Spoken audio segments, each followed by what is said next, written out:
Hello folks, hope you're all doing well, just like myself. I'm hoping the stream and everything sounds good. If you're in the chat, let me know. I'm hoping my mic and everything works. It should be. If anybody's about, just let me know, and I'll do full introductions. But yeah, no, it's nice to be back on YouTube. I haven't done this in a very long time. I thought it's about time I come out of my hibernation. As I said in my description and elsewhere, I finally found what my YouTube password is. So that's cool. Hello, Darcy. You alright, mate? Nice to see you. Going to be posting again. It's nice to be posting again. Is my mic and everything sounding good? Is it all okay?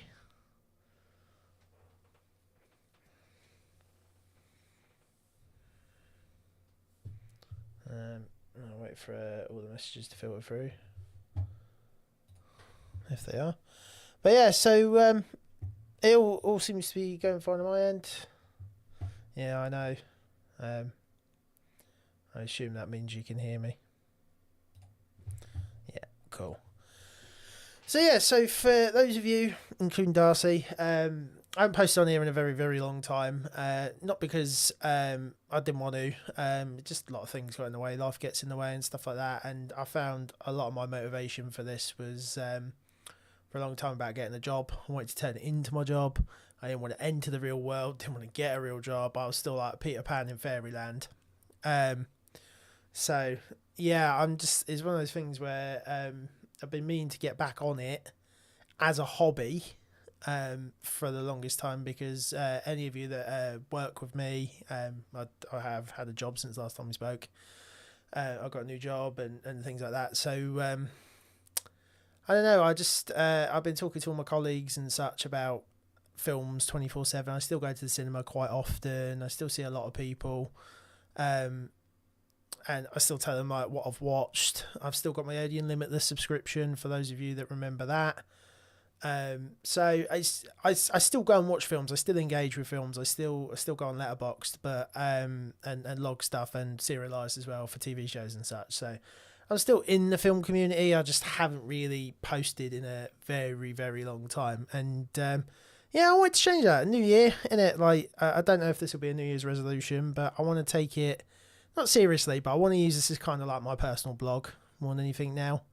I don't want to like force myself to do something that I don't necessarily want to do. I'm a positive guy. I like talking about films and in a positive light, because there's so many channels out there that are like hate mongering and like are consistently negative. Cinema Sins obviously comes to mind for a lot of people and things like that. It's just like I want to focus on the positivity. If you want hate mongering, you want people that are just going to go in and critique stuff 24/7 and like go off on one, then like feel free. There's other channels for that. There's plenty of channels on YouTube that their day job consists of just, for want of a better word, shitting on movies 24/7, and I want to bring some positivity. I love it. Movies to me are a way for people to engage with other cultures, to learn, to develop empathy, to develop media literacy, as well as like obviously fun and escapism and stuff like that. But like it's especially for me a way to like see from a different person's perspective and see from a different point of view, and that's what I miss. I miss coming on here. I miss talking about the films that I've watched. I miss getting other people's opinions on stuff. I miss engaging with the film community, and that's why I kind of wanted to start back up again. As I say, I'm working now. I've got a job. I don't do tons of hours, but that takes up a lot of my time. I'm now playing Dungeons and Dragons with a good group of friends that I have on Discord, so I spend a lot of time there. Other things as well. And as you can see, I think the last time I actually recorded, since then I've moved from out of this office into my bedroom and back again.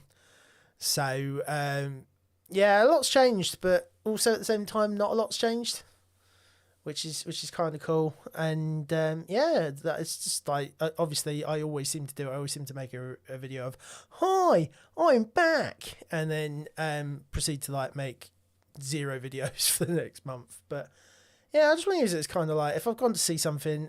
So, for example, Friday I'm supposed to be seeing a film. I don't know which one it is yet. I don't know if it'd be Anaconda or some sort of other thing, but or Marty Supreme or something like that. But I just thought, you know what, like even if I do a quick 4-minute video as like an add-on to what I post on Letterboxd, it's better than nothing. Use it as my personal blog. Hey, that's what it's there for. Because as I say, I got way too dragged down into the weeds and wanted to make it my job and tried to professionalise everything. And I'm not saying that I still love talking about films, even though I rabbit on 24/7, as you can kind of hear because I've just done it. Yeah, hi again, it's me. But at the same time, it's also like I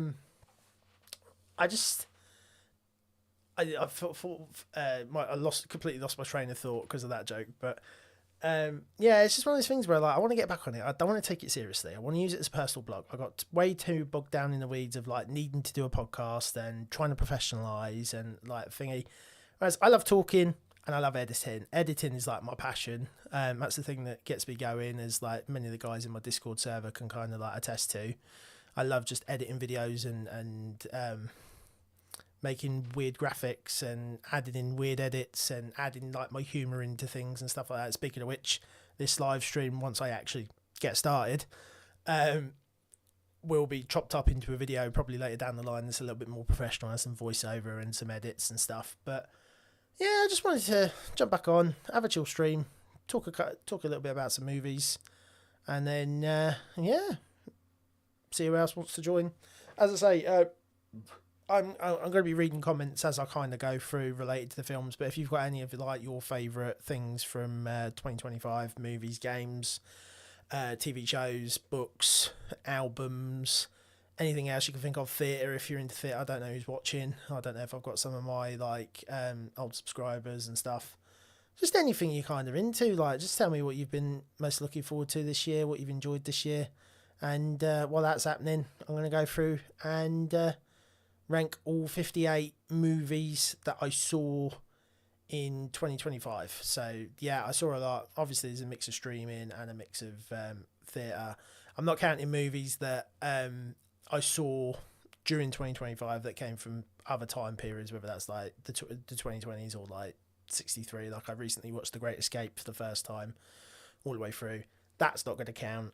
TV series that didn't have a season this year, 2025, well, we're 26 now, but yeah, I will probably talk about those a little bit later on, just a quick like breeze through shows like Invincible that I finally started and caught up on, Stranger Things, Adolescence, there's a bunch of other TV shows, but yeah, so just before we get started, I do have some not honourable mentions, but like they're not dishonourable mentions either, to be honest. But the films that I don't really count. I counted them in my actual list on Letterboxd that you can see that's out there on the public forum and such. But there was 5 films that I listed that technically aren't actually films. They're either like season finales in Stranger Things case or documentaries. And yeah, documentaries you can kind of class as a film, but like I'm talking about full on fiction films for this video. So yeah, I just got to give a quick honourable, dishonourable mention, whatever you want to call it, to some of these things. Firstly, Stranger Things, the finale itself, not the rest of the show. We'll talk about the rest of the show later because I've got rankings for each individual episode. I might need to recap myself as we go through, but especially on some of the films, because some of these films I saw like way back in April, and if you know me, you know my memory is dreadful at times. So I'm going to have some things on my screen that remind me a little bit of what the character names are and things like that while I'm talking about it. But yeah, so Stranger Things, the finale itself, I gave an 8 out of 10. I really enjoyed that as a finale. Hello. I assume that's probably Barry that's just joined. It could be somebody else, I don't know. But yeah, so Stranger Things, the finale, I gave an 8 out of 10, which I think it was solid. If you've watched it, you know that the beginning wasn't fantastic. I didn't really like the Vecna battle, for want of a better word, because I don't really want to spoil it because it hasn't really been out that long for a lot of people. But like, I didn't really enjoy the Vecna stuff for the first half of the episode, but then the second half, when we get into like which we knew was going to happen, like the inevitable flash forward and things like that of what happened after, was good. There was a scene specifically towards the end. I don't want to say too much, but like with Mike and his sister, that was very reminiscent of season 1. I'm not gonna lie, got me a little bit teary-eyed, got a little bit misty-eyed. I've said it many times at work, to my friends at work that watch it, and to my actual friends. I hope none of my colleagues are watching this, because they've just been called out and called not actual friends. But yeah, it's one of those things where like I was speaking to them about it, and I was like, this is just one big Stranger Things is just one big advertisement for getting people into D&D. All the scenes that they do D&D from like season 1 and stuff like that, they make it feel so magical and like so Spielbergian. Because obviously it was a big inspiration. So was Sean Levy as well, because Sean Levy's obviously a producer on it, and he makes films that sometimes feel like Spielberg. What was the robot film called that I can't remember now off the top of my head that Sean Levy did? That just felt like Spielberg all over. Just for those of you that don't know, I haven't got this mic fully set up properly yet, so you may hear some background noise and things like that. As I said, just a chill stream for me to get on and chat shit. I'm going to use some of this footage in my video, and then some of it I might re-record. Depends on how I feel. But yeah, the film was Real Steel, I think it was, with Hugh Jackman, when they had the boxing robots, like Rock'em Sock'em robots. That just feels all over like a Spielberg thing. Night at the Museum, I think he either directed all of them or he directed the first one and then produced the rest. They're all pretty good films. Free Guy I love, Deadpool and Wolverine. Like, Sean Levy knows how to like get at your heartstrings, essentially. So yeah, I did really enjoy the second half of the finale and the character work that they do there to kind of like say farewell to all these characters that we've been following since like 2016, and they've been filming it since 2015. So yeah, so that's Stranger Things. I'll talk a little bit more about the show itself and individual episodes and all that a little bit later on. But yeah, so that's my first kind of like honourable, dishonourable mention, whatever you want to call it. I'm not really counting them in the list. And then we come to some of the documentaries that I watched, which include Titan, the Ocean Gate submersible stuff. Basically, I'm just what's the word? A sucker, or I'm trying to think what the word is now.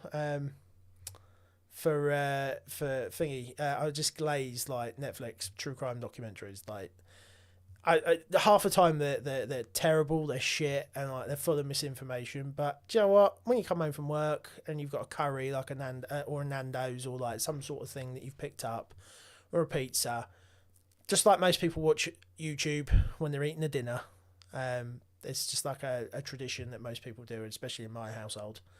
You just sling some sort of documentary on that you vaguely know the topic of. Like, I watched it and I was just kind of like, you know what? Like, I like learning about the Titan stuff. I'm a big Titanic fan. I don't know every ins and outs of like why the ship blew up the way it did and thingy, and certain portholes and like how the port did this and the stern did this, and not the port but the stern and the bow did this, and how it split up and stuff. But all the people that are on it, I know the Strausses and things like that, but I enjoy it. My dad, my mum's partner is massively into it, so he knows quite a lot of stuff about it. And obviously, like the Titan disaster was like everywhere with Stockton Rush and all the people that died in that disaster. Yeah, it's one man's ego trip. Thought he could do what many other companies have taken decades to do. Now, the thing with this, like, people always get on about the game controller, like, oh, how can you use a game controller to like control the submersible that's like 8,000 feet deep? I'm like, have you seen some of the other submersibles like Cameron was in when he did all of his stuff? Like, This technology is very rudimentary. You're essentially shoved in a pressurized can and shoved down to the bottom of the ocean, like no matter what you're in. Now, Stockton obviously cut corners, and his company, the Ocean Gate, yeah, of course, it's called Ocean Gate. Well done, Bryn. But yeah, the Ocean Gate stuff. They obviously cut corners, and there was a lot of stuff there that he was just in a rush. Like he said, he was originally trying to go to space. He trained all his life to be a spacefaring person. He wanted to be an astronaut, but then got turned down because obviously you have to be a soldier to get in. You're either a scientist or a soldier, and more often than not, you're both. So he trained to become an astronaut, and I think either he had like something to do with his eyes or his ears or something, and it reclused him from being or secluded him from becoming an astronaut, and that's why he decided to turn to the seas, because like obviously that's another unknown that he's never done before. I can't lie, I don't remember a lot of it. It's your bang average basic Netflix doc. Has some interesting stuff in the minute, but you don't really think about it later. Now, if you want an actual better documentary on Stockton Rush, Ocean Gate, all the submersibles pre-Titan, a good place to check out is Ocean Liner Designs on YouTube. He's a very good. He knows his stuff. I watch a lot of his stuff now. I won't lie. Some of it goes in one ear and goes out the other, but he's knowledgeable on this stuff in particular, and he was on a lot of podcasts and a lot of places. Mike Brady, who hosts Ocean Line Designs, did a lot of that stuff. So he knows his stuff. I would check that out rather than some like Netflix documentary. Not saying it wasn't good, but it's just middle of the road. So I gave that a 7 out of 10, which for a lot of people go, you just said it's middle of the road. 7 out of 10. So I'll explain a little bit now. This will probably get edited into the video somehow, but my rating scale for a lot of this stuff, especially on Letterboxd, anything that is a 7 out of 10 or 3.5 star and under, I technically class a 7 out of 10 as your bang average basic movie. That's a film that I got some sort of enjoyment out of. I enjoyed, and middle of the road. Yeah, people would say that's a 5, but to me, like, way I've always worked it is like a 5 to me is just literally got the job done, nothing else. I didn't get any enjoyment out of it. It was just exactly what it said on the tin. Bonk. A 6 out of 10 is like still middle of the road, but add a little bit more into it. And then when we get to like 7 out of 10 and above, obviously we're starting to move into the great. But I would say like 7 is middle of the road but enjoyable. Is how I've always kind of, I don't know how it works, but like if I started saying, right, I've got like other content creators do, where they go, right, I've got a enjoyment scale and I've got a actual quality scale, then the enjoyment on this would be here and the quality on this would be here, so it kind of like balances out for me. But yeah, the Titan stuff's really interesting. There's something to look into even now, all these years later. It's a story of hubris, about one man's ego, and how too much absolute power does corrupt absolutely, and how sometimes having too much money can actually get you killed, and not in the ways that you think. So yeah, I enjoyed that. That wasn't too bad. Then we have a couple of the train wreck documentaries. This is a series that Netflix has done for a very long time. Like they did one on Astro World and things like that. So I watched the train wreck Mayor of Mayhem, all about Rob Ford, who was a conservative politician, I want to say in Canada. I know it's in Canada, but I don't know exactly where it is. I don't know if it's Ontario or something like that. So I'm just going to have a quick Google. Yeah, it's Toronto. It's the mayor of Toronto. So yeah, he got elected, and essentially, according to Wikipedia, I'm using Wikipedia as my source today, guys. I haven't got stuff prepared like I normally would. He got done for coke. Essentially, he was one of the first mayors in Canadian history that essentially got deposed, or whatever the word is. I suppose deposed isn't the correct word, but he was removed from office because he got caught up in a scandal of dealing cocaine. He got recorded doing deals. He got recorded being hungover and all sorts of shit. And he was saying a lot of admittedly racist and offensive stuff.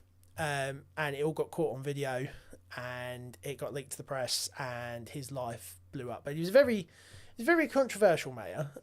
He was very, as I say, right-leaning. So a lot of people didn't really agree.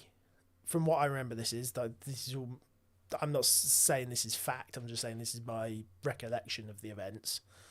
He was a lot more right-leaning, but the people of Toronto liked him because a lot of his things that he put into power really benefited the city. He was a guy in the community. He would go out to some of the smaller places. He wasn't your regular politician that sits in an ivory tower. He would go into places. He would go and like sit with people in barbershops, in restaurants, and actually go and see what they would want. He would spend most of his time in power actually helping the community and putting things into place that would benefit the community, rather than just like being another what's the word? I'm trying to think what the phrase is, but like another brick in the wall, essentially, where like, oh right, so he was mayor for this term and then moved on to somebody else or whatever. But yeah, so he got caught up in a lot of stuff, and then I believe he sadly passed away not long after he got removed from office and stuff. But yeah, it was an interesting documentary. It was one of the short ones. I roughly remember it being about an hour or so, I want to say. And yeah, it was really, really interesting learning about something that I knew nothing about, but not anything that I'd really class as like and a documentary's got to be really good, really well filmed, really well made, really well whatever, for it to kind of get a higher mark from me. The Titan one felt big budget. This one kind of felt like a quick like rush out the door. Well, not a quick rush out the door, but like it wasn't as highly produced and as highly worked on as the other stuff was. So yeah, that was Trainwreck, Mayor of Mayhem. I did enjoy it. I gave that a 6.5 out of 10. So slightly below the Ocean Gate one because the storytelling I don't think was as good from what I remember. This is something that I watched way back in like I want to say March. This is the problem with doing year end rankings and not rewatching stuff before you do it, or at least like refreshing your memory of stuff. But yeah, so that was that. I think I've only got 2 more docs to talk about. So next one we have Trainwreck Balloon Boy, which is essentially the story of this kooky family really, who feel like they do like backyard experiments, and they tried to see if they could make their own like helium balloon essentially and see how far it would go up and pop in the atmosphere and stuff like that. And they had all their this couple had all their kids. They had like, from what I recall, in between 4 to 6 kids. And essentially one of they built this balloon because they were like wacky and trying to like test stuff, which to be fair, like I ain't gonna complain about, but it's something that was like really well known about in the States, and I heard nothing about it. But yeah, essentially so yeah, again I'm gonna like read from my source and then kind of like talk about it. So basically it's based on the infamous 2009 Balloon Boy hoax, where Richard and Mayumi Heaney, I think they said in the show, in the doc, claiming their 6-year-old son Falcon was trapped in a homemade helium-filled flying saucer. The international panic. So they thought the kid was in the flying saucer, so they were tracking this flying saucer all around. And then the rest. So that was the first half of the documentary, is like how their backstory, who they were, who the parents were, and then it kind of goes into like they were like the neighbours and stuff, and then there's this kooky family who collected stuff and did weird science experiments and whatever. And then we get to the actual event when Falcon's like taken off in his balloon and like the response to it and people try to track it down. And then the end of it, hey Lewis, nice to see you. I was going to share it around to other people from our work as well if they wanted to watch it. But yeah, essentially, got taken off, and then I believe the end of the documentary was like, was it a hoax? Did they fake it?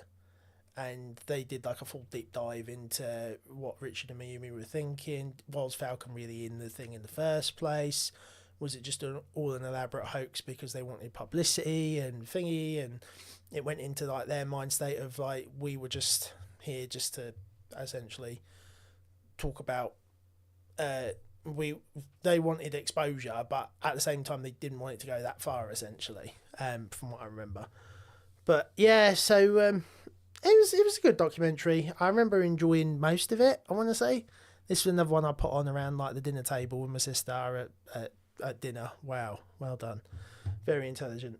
And yeah, I kind of enjoyed it. I enjoyed learning something new.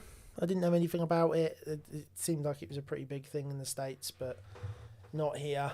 But yeah, and then last but not least of like the honourable mentions, whatever you want to call them, we've got Trainwreck Poop Cruise. So this is the infamous story of, I can't remember what the cruise liner is, but they essentially, their toilets stopped working, everything stopped working on board. So there's no running water, no anything, and they couldn't get anybody out to deal with it.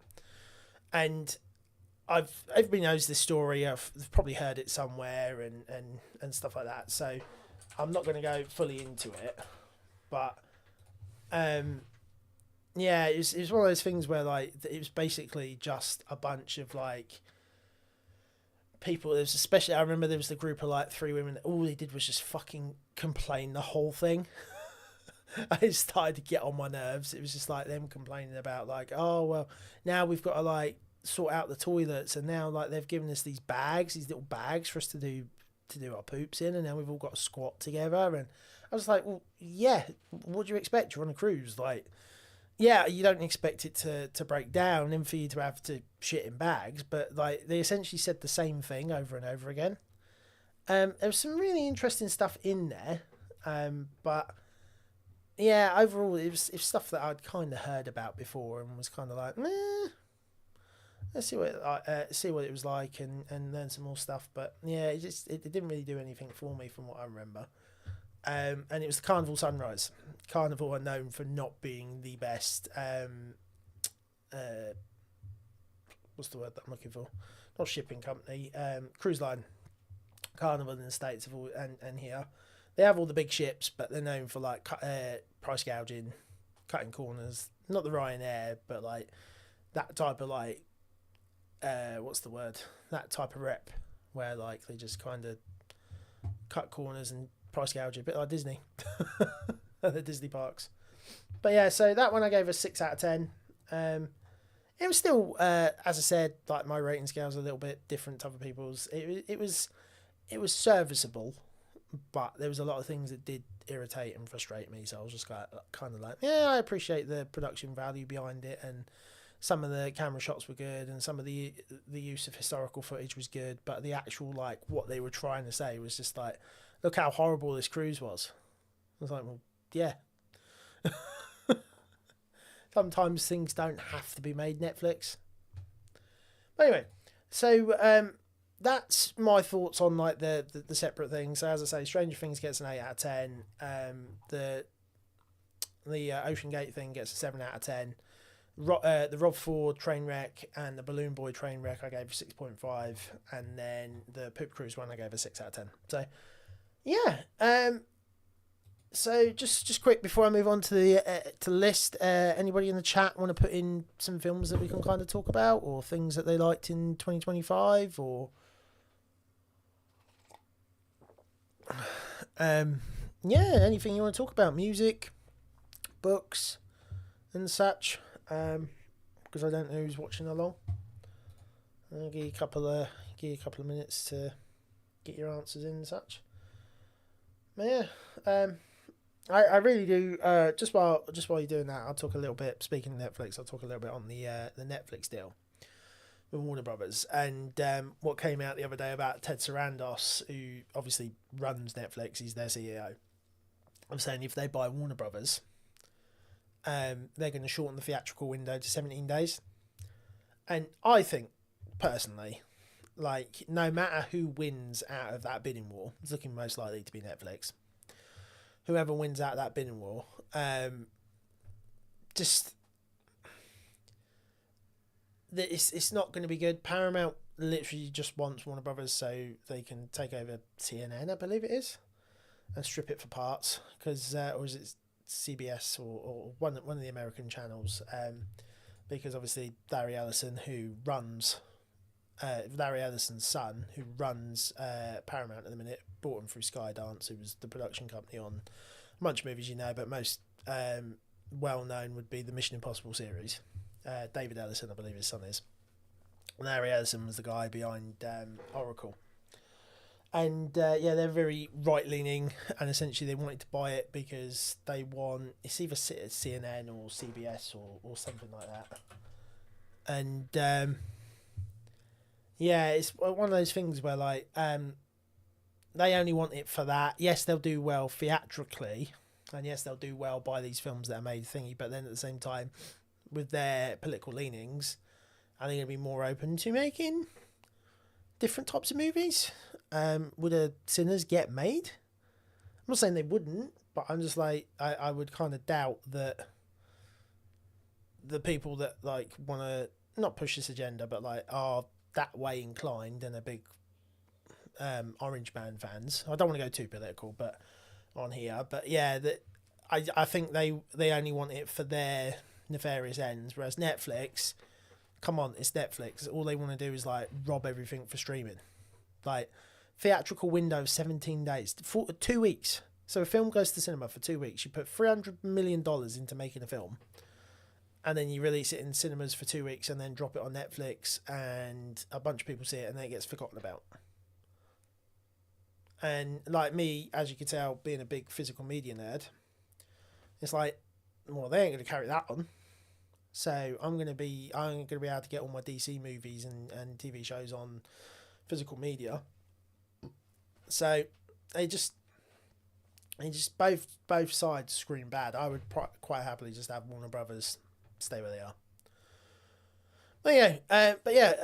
Barry, I see, he's put a couple of comments in. So Bruno, is that Bruno Mars? Because if so, I do like a bit of Bruno Mars. I'd be up for that. And then I think, what did I watch one of them this year? I want to say I watched Phantom Menace, because it was or was that last year? Because I think Phantom Menace was 25 and 24, wasn't it? It's 25th anniversary in 2024. So, as per usual, anything Star Wars, rewatching Star Wars. Oh no, I'll tell you what I watched. It was Revenge of the Sith. That's what I watched back in May, I believe. I'll just double check because I can get my diary up now. On that box, but I'm sure it was like around May time, which would make sense, Star Wars Day and such. But I'll just double check. I'm waiting for it to work. Or was it April? Nah, it's the end of April. I watched Revenge of the Sith in the Everyman in Lincoln with a burger and a drink and whatever. It was really nice, actually. I really enjoyed myself. I really enjoyed watching Revenge of the Sith again. They got some really nice 4K screens in the Everyman, and sitting and watching that with the audio again, and like seeing the battle for the battle over Coruscant and all that again, and Order 66, and all the orchestral stuff when Anakin's looking over at Padme at the end, and all the stuff with Vader, like just all of it, like the operatic, like Star Wars is a space opera, but Revenge of the Sith is the most operatic of the lot. It feels like obviously we know the memes, obviously we know the film, but it's a different beast when you actually watch it on the screen. I'd love to watch it on film, on actual film stock somewhere. I know there's a place that still does film in Manchester, and if one of the Star Wars movies gets made, not made, but re-released, I'd love to go and watch it on film and see what it's like, because I always remember watching it on digital, because the majority of my life we didn't really have film. For the longest time, it's been like plug a hard drive in and that's it. That's how you watch. There's a hard drive for the film and then there's a hard drive for the sound, and that's it. Whereas like actually watching it on film again would be like. But yeah, anyway, if nobody else has got anything they want to put in just yet, I will actually move on to the ranking, the thing that you've actually all come here for, because I've just bored you for the last 45 minutes talking about rubbish. But yeah, let's head on over. I've got some cool. Just bear with me. I've got the big box lights on, so I am dehydrating like SpongeBob in the SpongeBob movie, where the lamp at the end, when they're in the gift shop. That's what I feel like right now. But yeah, so as I was saying, let's move on to the ranking and look at my lovely graphics. You know I'm so prepared when all I have to do is that. Wow, not that every other YouTuber in the world has done this type of stuff before. But yeah, so as you can see, kind of giving the what is it, the chickens away with the hens, or whatever the saying is. I don't know. I've lost the plot. Love Hurts is in at number 58. So this was a film I saw the trailer for. Ki Kwan was coming off the back of obviously Everything Everywhere. Hi Bubbles the Outlaw. I don't know who this is. Do I know you personally, or are you just watching along? Because if you're watching along, that's cool. I love seeing new people. But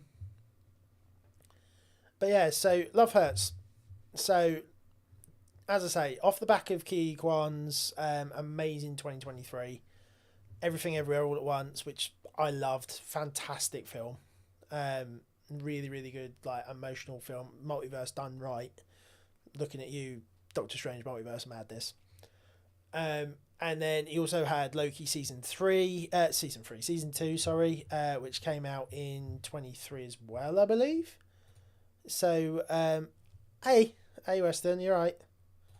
I didn't know if anybody else would be watching along. But yeah, so he had a really good couple of years there. From roughly 2023 was his comeback, obviously. For those of you that don't know who Ki Kwan is, most of you will, but if you're not film fans, it's the guy who played Short Round in Indiana Jones and Temple of Doom. He also played Data in The Goonies, which, funnily enough, if Weston's watching along, we watched The Goonies on our Discord movie nights for the first time. It was the first time I've ever watched it like all the way through properly. No, tell a lie, I had watched it before, but I didn't like it the first time around, and I got it a little bit more because the second time around, because I love Richard Donner, and Goonies is there.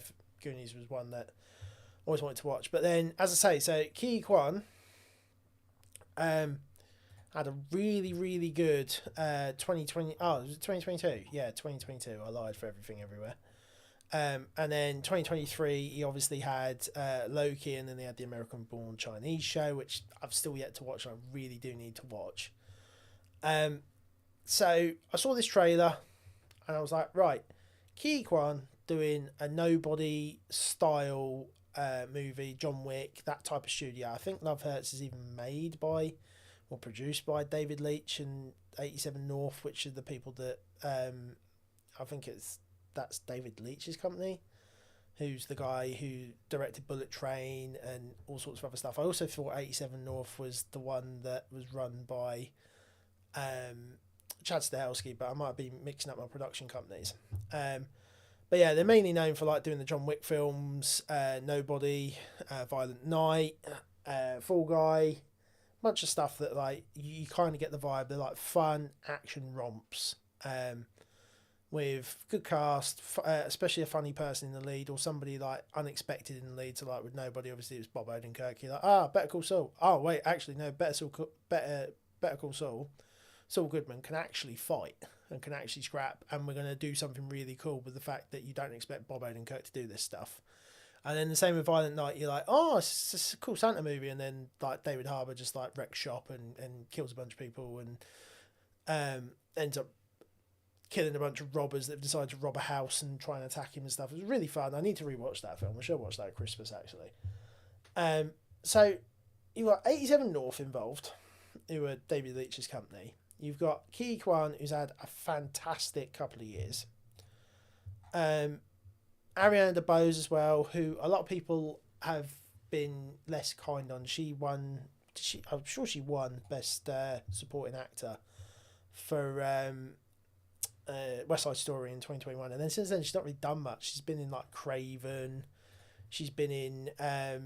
She was in Argyle, which I enjoyed, but I know a lot of people didn't. The Henry Cavill spy movie. She's in Wish, which was not well received as a Disney movie. Like, it was supposed to be their kind of Disney's like kind of connect the dots movie, where like the character from Wish was like the first person who then created the stories of every other Disney princess character. It's something they've been working on for a very long time. And I enjoyed that film as well. Like, I don't think she's ever been bad, but she hasn't put in the type of performance that she did when she was in West Side Story. So I was like, I'll give it a go. The trailer looked fun enough. It's Valentine's Day comedy with some great action, because Key's always great. That's what he did for the longest time. After he did all the stuff when he was a kid and didn't get any more roles, he became a stunt coordinator. So, like, yeah, why not? Like, the guy can fight, or at least knows how to fight. Yeah, Daddy Harbour. And I'm like, right, I'm going to really enjoy this then, aren't I? So I went into it, and I'll tell you now, like, the action is very sparse and in between. Key's character, it was essentially Marvin, I believe the character's name was. He was part of a gang with his brother, and he fled because he wanted to be with Ariana DeBose's character, and he tried to get her out of the life and fled. And then he becomes like a mild-mannered realtor. And all of a sudden, out of nowhere, Ariana DeBose comes back into his life, and he has to kind of like fight his way out of his old life while still trying to maintain his new one. Really cool setup. But they don't really do anything with it. The fights aren't... bear in mind, I've only seen this once. The fights aren't particularly memorable. Marvin is not that engaging of a character. The Ariana DeBose, like, she gets some moments where she gets to be sexy and whatever, because that's the type of character they tried to give her. She was like, not smooth talker, but like she's got an edge to her. But like you could tell that like it's a Valentine's movie. They're trying to have her as like the lead female kind of like. I'm trying to think what the word is. My brain's not working. But yeah, and it doesn't necessarily work. Her and Key don't have great chemistry at all. For the fact that they're supposed to be romantic partners, I just didn't fit. He's like almost twice her age.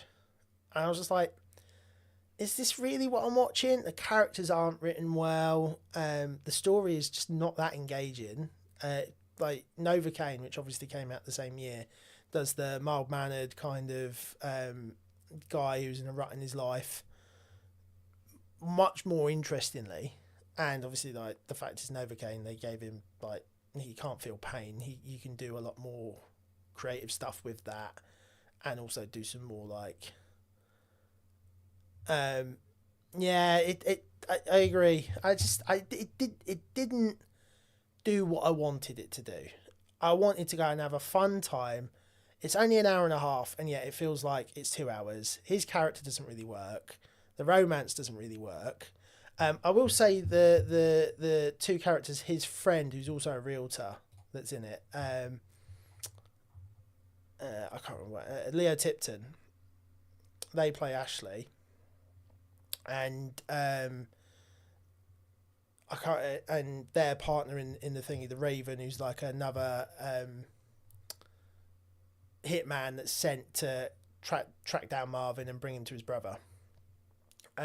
They have like some sort of like whirlwind romance, and those two had really good chemistry, I found.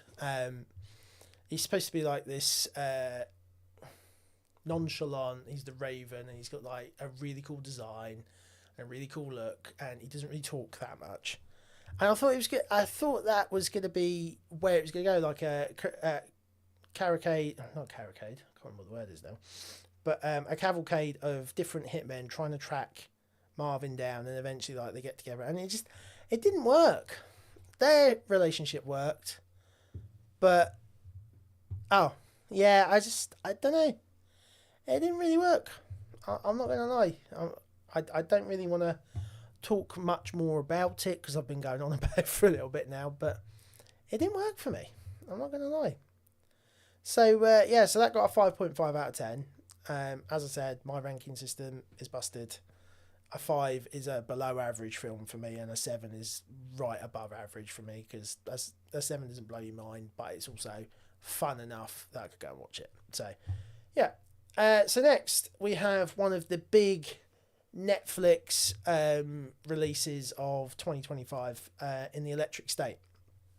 So for those of you who don't know, the Electric State is based on a book by Simon Stahlberg, I want to say. I'll just get it up. I was just doing some Googling earlier, as you can see.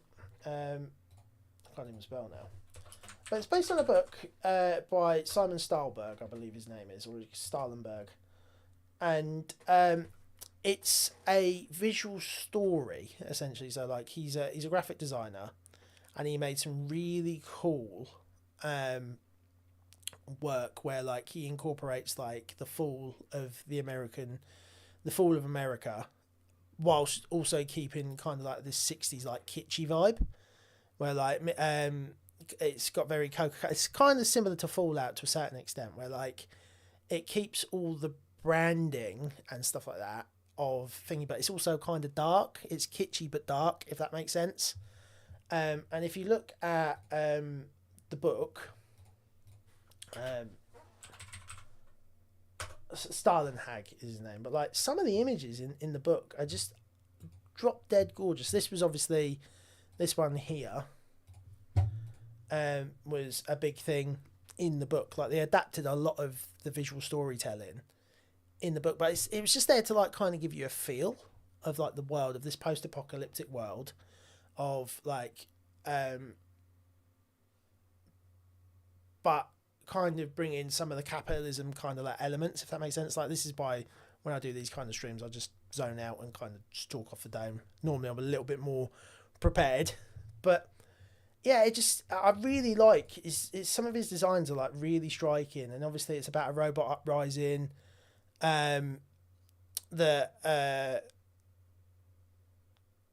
where robots have taken over the world and stuff like that. But it was mainly, like, you know, like those visual, like the Star Wars visual guides. I've got the Force Awakens one down there. It's just concept art, and then there's only a little bit of story, and then you make up the story from your own. Like, you've got a fantastic concept art book with, like, fantastic designs that are, like, kitschy, but also feel post-apocalyptic. They feel homely and warm, but also dark and depressing at the same time. I don't know how that kind of, like, dichotomy works, but for me, I really liked it. I see this book all the time in Waterstones, and it's got a massive, like, now a Netflix original in the bottom, and unfortunately they absolutely muller this book. There's none of the eerie vibes mixed with the kitschiness in it. It just feels like a big budget Netflix production. It feels just like Red Notice. It feels like you've got a bunch of terribly lit, terribly shot action scenes, action for action's sake. No real character development. There's a couple of beats that I did like with some of the characters. With I believe it's Mr. Peanuts, or he's very, very famous mascot or sponsor for Peanuts in the States. Like, he's an actual real thing. That was played by Woody Harrelson, and, like, a lot of the robots, because they had a robot uprising, and then robots were kind of, like, outlawed and destroyed and stuff like that. And yeah, and essentially Millie Bobby Brown's character, who, yet again, Millie Bobby Brown keeps getting put in these Netflix movies, and her character is just horrible. She has nothing outside of, like, she doesn't even have traits. There is no character. It's just especially with the film that she was in, was it last year, with the dragon, where she lives in a far off land. She's a princess and she gets married to this king, and then they sacrifice, married to this prince, and they sacrifice people to this dragon every year, because if they don't sacrifice young women to this dragon, dragons go uprise and take over the thingy. It was so bad. Like, she, for all of Eleven's character damsel, thank you, yeah, for all this like character development that Eleven gets in Stranger Things, like all the stuff that's so memorable about her, like a character journey from like not being able to speak a word of English to like being so good at English in season 5, like her attachment to father figures, and then by the end of like the season, by the end of the show, learning to think for herself because like she was a lost child. All that type of stuff. Fantastic writing for all Stranger Things get shit. Like there was a character there. Like she was interesting. She was built upon. Yeah, like you've got the old like what's the word, that there's a not a stereotype, but like a thing that Harley Quinn, like Manic Pixie Dream Girl, kind of like stereotype or whatever, trope's the word that I'm looking for. I can't even talk today. But that trope, it didn't really work. Well, 11 is this kind of like trope of this lost girl who like needs looking after, but then grows into herself, if that makes sense. Whereas like most of these characters, like they're there to serve the plot rather than actually being interesting characters. Like a lot of her characters don't, like, tell me something about her character from Damsel. Like you can't even remember her name because she was just strong, female empowerment hero character. That's it. Like, I'm not saying that you can't write those characters really well. Captain Marvel, I'm sorry, I like Captain Marvel. I think she's really well written, right? In a lot of scenes, and there's other characters that obviously Ripley's like a big standout that everybody always goes on about, but I get tired of talking about it. But there's like real well done, strong, female written female empowerment characters, and yet she's just, oh no, I've got my accent and something's gone wrong. And she's the same in this. She's given nothing to work with. The character is just sad girl who lives in her house and misses her family because her family died in a car accident. And suddenly her brother tunes into a robot because her brother was very, very intelligent and essentially like plugged into thingy. It's just, yeah, you're right. The best part about Damsel was the dragon. But she was plugging herself into the brother is like very, very like very intelligent and was helping with like to develop the AI for the robots, and essentially something went down. I don't want to spoil the film for those that haven't seen it, but it felt like another letdown Netflix blockbuster. They got some of the visuals right, but they had to just pad it with like this robot here is this robot on the left is Anthony Mackie. And they piled it full of just like characters and voices. Mr. Peanut, yeah, I was right, Mr. Peanut from the Planters mascot. They do some really good things where like these robots, obviously like it's a bit weird in the year of AI and people wanting to rebel against AI and whatever, but it really made you sympathise with these robots that were shunned and put under and whatever. And by the end of the film, you want a robot uprising because you actually feel for these robots. But it's just another, like, you've taken a really cool, interesting concept and rushed it off the conveyor belt. And the worst part about it is, on top of that, on top of the terrible performance, on top of all the shit writing, for want of a better word, it's directed by the Russo brothers. Again, everything post Endgame that they have made, I really do like The Grey Man. Like, The Grey Man's not fantastic, but I really did enjoy it when I watched it, and some of them drone shots that they did at the end where Chris Evans is fighting Gosling and stuff was really good. And that had a little bit more character in it, but pretty much everything the Russos have done post Endgame has been bad. Like, if I go up here and go into their filmography and zoom in a little bit, like that. So you had Avengers Endgame, 21 Bridges, obviously they were producers on because Chadwick Boseman was attached, so it makes sense they got involved in that. Extraction, same for Chris Hemsworth. Their production company was involved. I can't remember what the name of their production company is. It's Agbo, isn't it? Yeah. And then the Cherry, which I didn't watch, but I heard really bad things about. Was Tom Holland is like this war veteran kid that came home, and some stuff went down, and he ends up just going on the run with his girlfriend or something like that, from what I remember. And then you got the Grey Man, and then they've done the Electric State. Like, I might like the Grey Man, but everything else they've done it's been dreadful. Like this is all the stuff in the middle column is all produced, so they haven't actually directed that. They've got some creative input. I'm not going to lie, that's what producers do, but there's nothing, literally nothing there that I can say is like, oh my god, on the same level as Winter Soldier, Civil War, like these. Like, there just isn't, and they keep letting us down. They need to get away from Netflix, and Netflix's like character. Netflix is like, look, the flat lighting, the you've got to shoot on this specific camera, so everything looks the same, so we can keep the budgets down and things like that. It's just terrible. Like, I thought Marvel was bad for having flat lighting, but like these, they just look cheap, and yet they spent $420 million on it.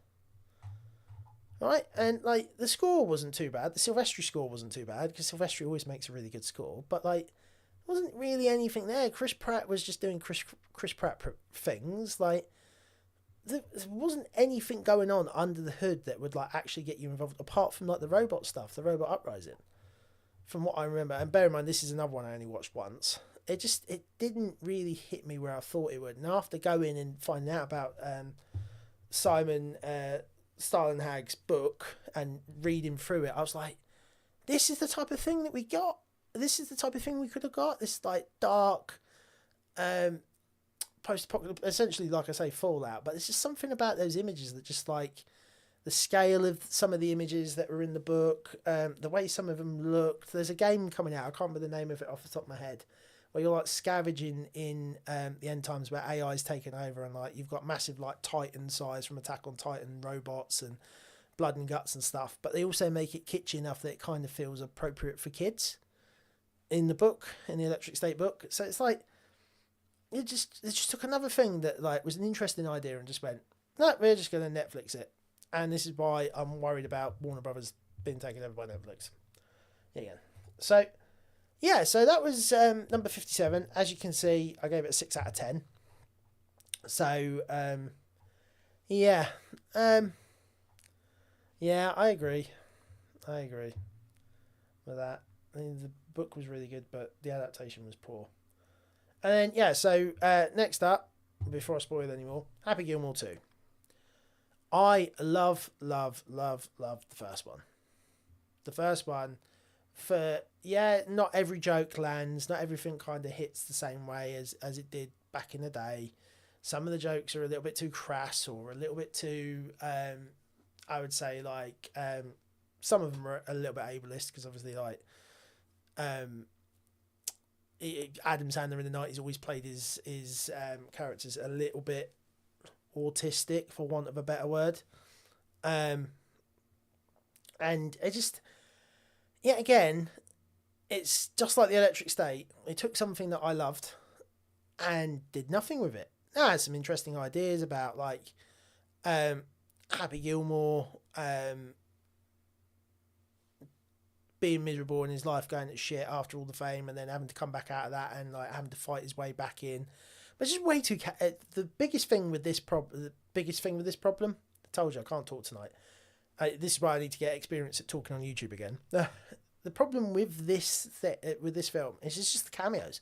It's way too many cameos. It distracted from the actual story. You've got MJF as one of his sons. You've got like Becky Lynch turns up, and then you've got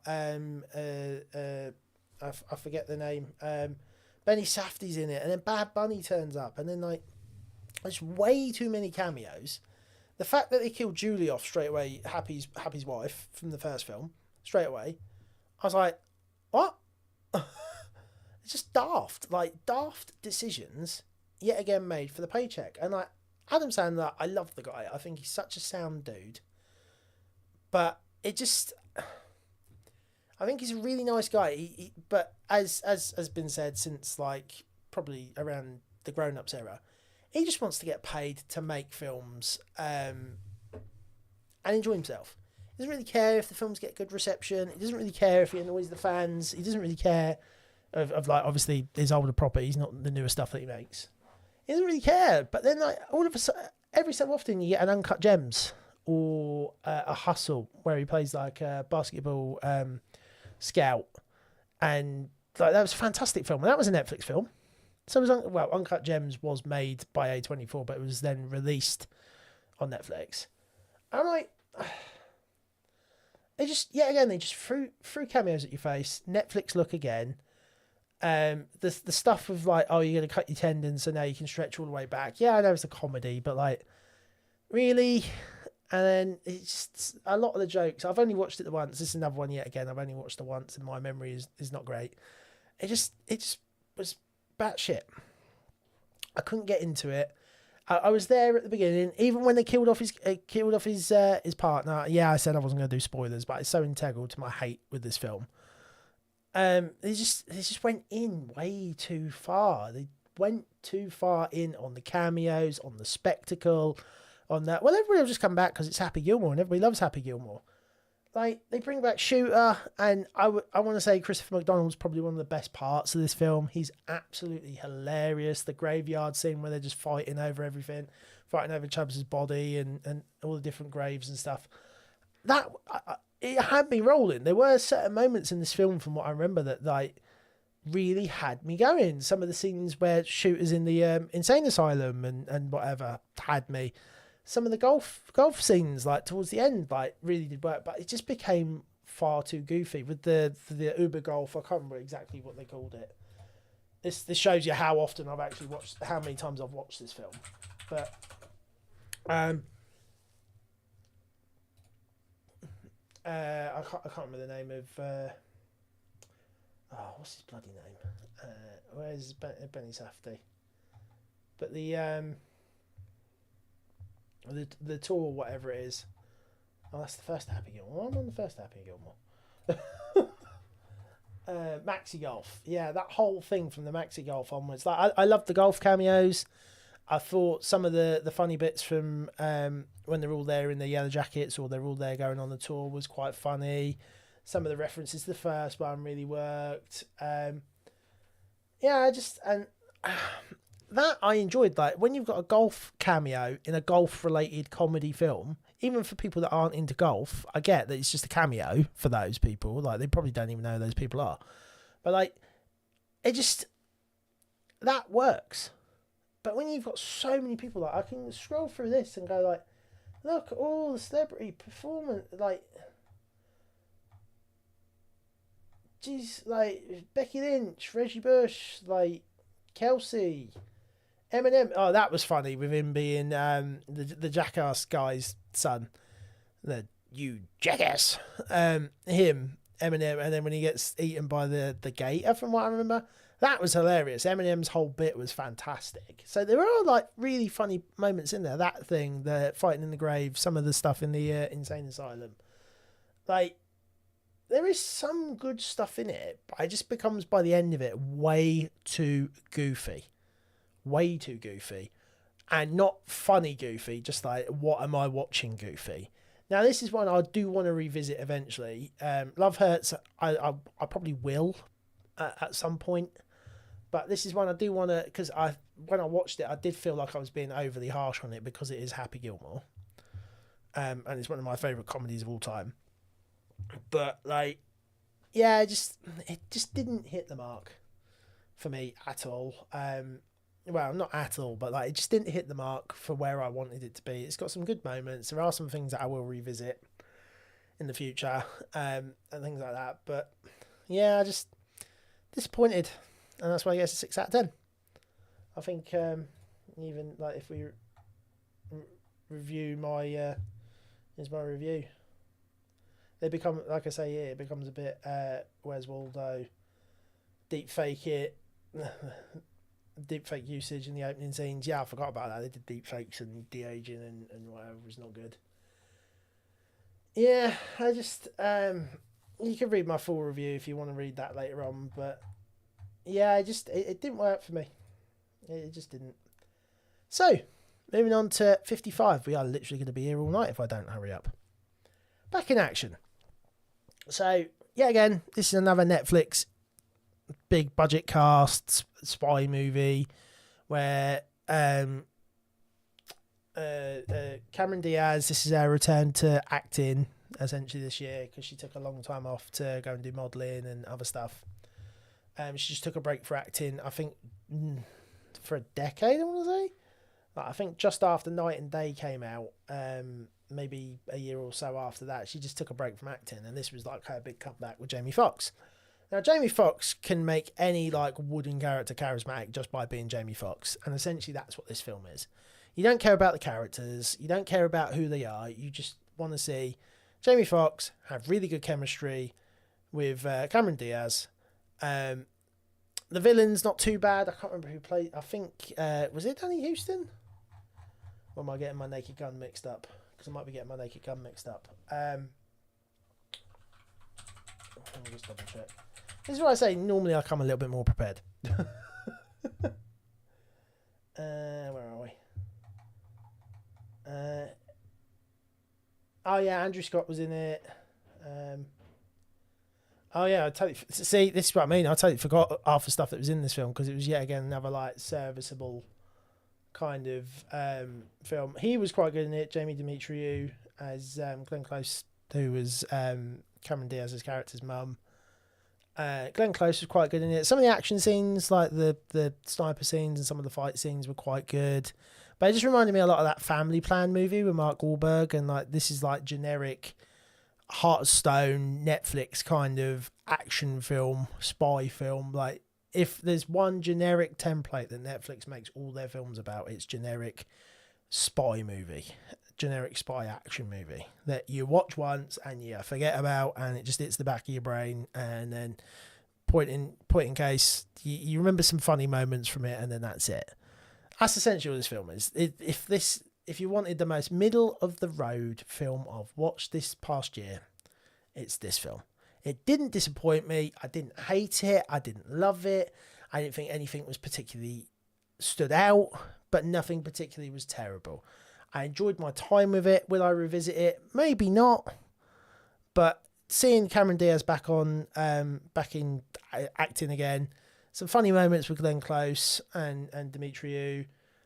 Carl Chandler, I think it was not bad. Yeah, no worries. Thanks for popping along. See you later. See you later, Weston. But yeah, so I enjoyed it, but it was basic, for want of a better word. So yeah, that's back in action. Not bad, not good. Memorable enough. So up next, Snow White. Right, so people are gonna shit all over me for this. That I've got it in at 54, and it's not like the worst film of the year. Blah blah blah. I didn't hate it. CGI dwarfs, awful. Gal Gadot, or Godot, however you say her name, awful. Cannot act. Without going into all the political stuff, she's terrible. She has no screen presence in this at all. I like her as Wonder Woman, but it's the only thing I've ever liked her as. Like, I don't think she's even fantastically good in the Fast and Furious films. She was a model, and that was it. Like, she can't really act. Every single character she plays is Gal Gadot, boring, one note, bland. Right? It takes a DC character that's had 80 odd years of written history for them to work with, and somebody that actually knows how to make a film, Patty Jenkins, to do it. But I can't remember who the director was. Was it Rob? Was it? No, it's not Rob Marshall. It's Mark Webb, who did the Amazing Spider-Man movies, among other stuff. 500 Days of Summer. Now, do we need any more Disney remakes? No. Do the dwarfs look terrible? Yes. Is she terrible? Yes. But yet again, for all the hate I'm going to get for it, and people are going to call me a woke shill and all this stuff, I actually thought Rachel Zegler was really good in this. Her performance is great. Yeah, the hair doesn't really suit her that much. I'm not going to lie. She has got that Farquaad hair for most of the film, but that's Snow White's haircut. What do you expect, right? Now maybe they could have done it a little bit differently, where it looks better. But it's the tale of Snow White that you've seen done a million times before, but with a twist where she's fantastic. All of her songs hit. She belts them out. She gives Snow White some character. She's actually engaging on screen. Like, she actually emotes. She knows how to actually use her face. Take some lessons, Gal Gadot.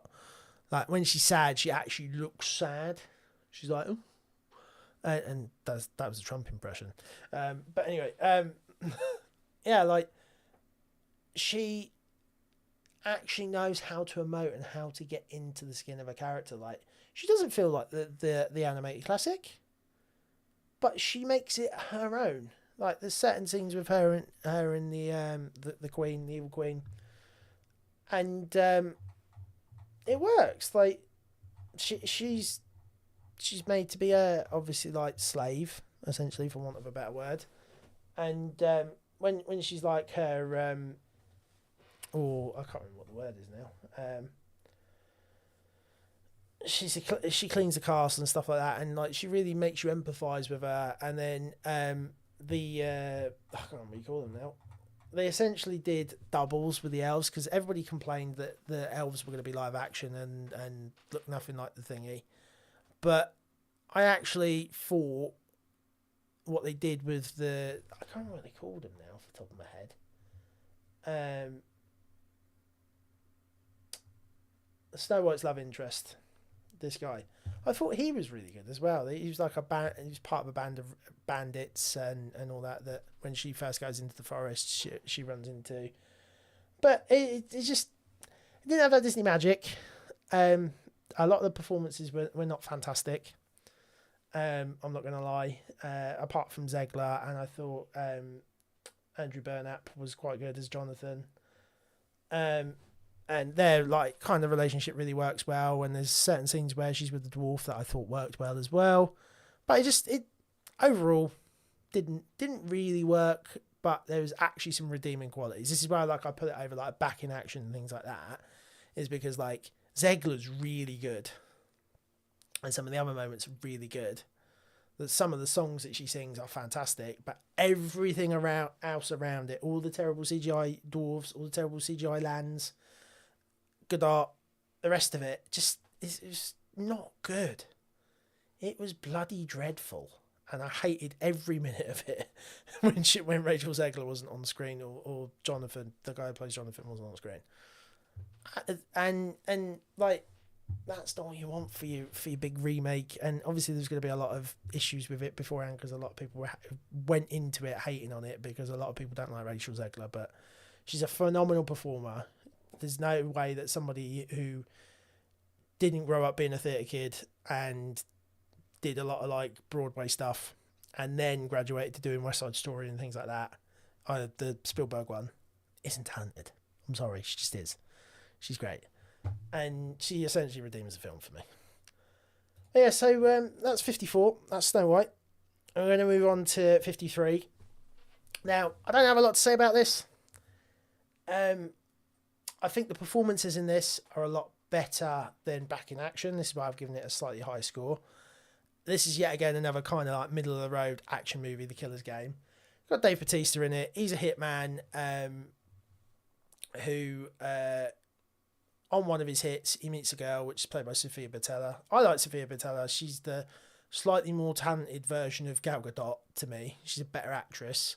She actually can emote. Like, she's not been in a lot of great stuff. Like, she was quite good in The Mummy. I enjoyed her as the mummy in The Mummy, the Tom Cruise one. I enjoyed her in Kingsman with the stilt legs.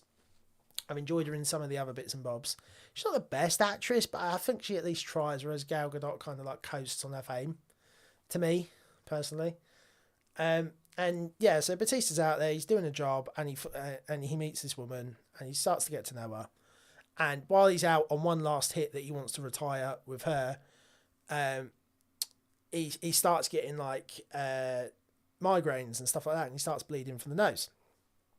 And he's getting these really bad migraines. So he goes to the doctor, and the doctor does all the tests and everything, And while he's out on one of the last jobs that he wants to do to get out of the game, the doctor tells him he's got cancer. He's got a brain tumour and he's going to die. So he then puts a hit out on himself and goes to his friend who's like the go-between, like the, not sommelier, but like the Winston to his character, and says, right, his handler essentially, that's the word I was looking for, and says, right, look, I'm going to put this insurance money, all this money down, you put it on my life, so when I die, my girlfriend, Sophia Botella, gets the money. And I think his friend was Ben Kingsley, so fantastic actor, but I thought he was really good in this. And then, yeah, so he puts the hit out.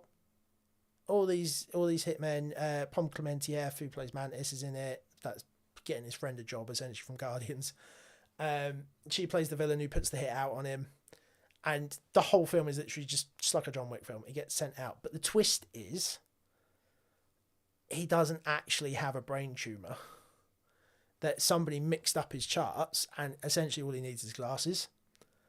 But it's only after he's put the irreversible hit out, that he can't change it now. So he's essentially got to fight for his life with his partner. And the whole film is, as I say, like literally just assassins after assassins after assassins, and he has to defend himself. And there's really cool action scenes. There's a huge sprawling action scene towards the end in a church where like Drew McIntyre, the wrestler, and some other like big celebrities come in and they try and fight, and he has a massive, not back in action, I can't talk. I can't type while I'm talking.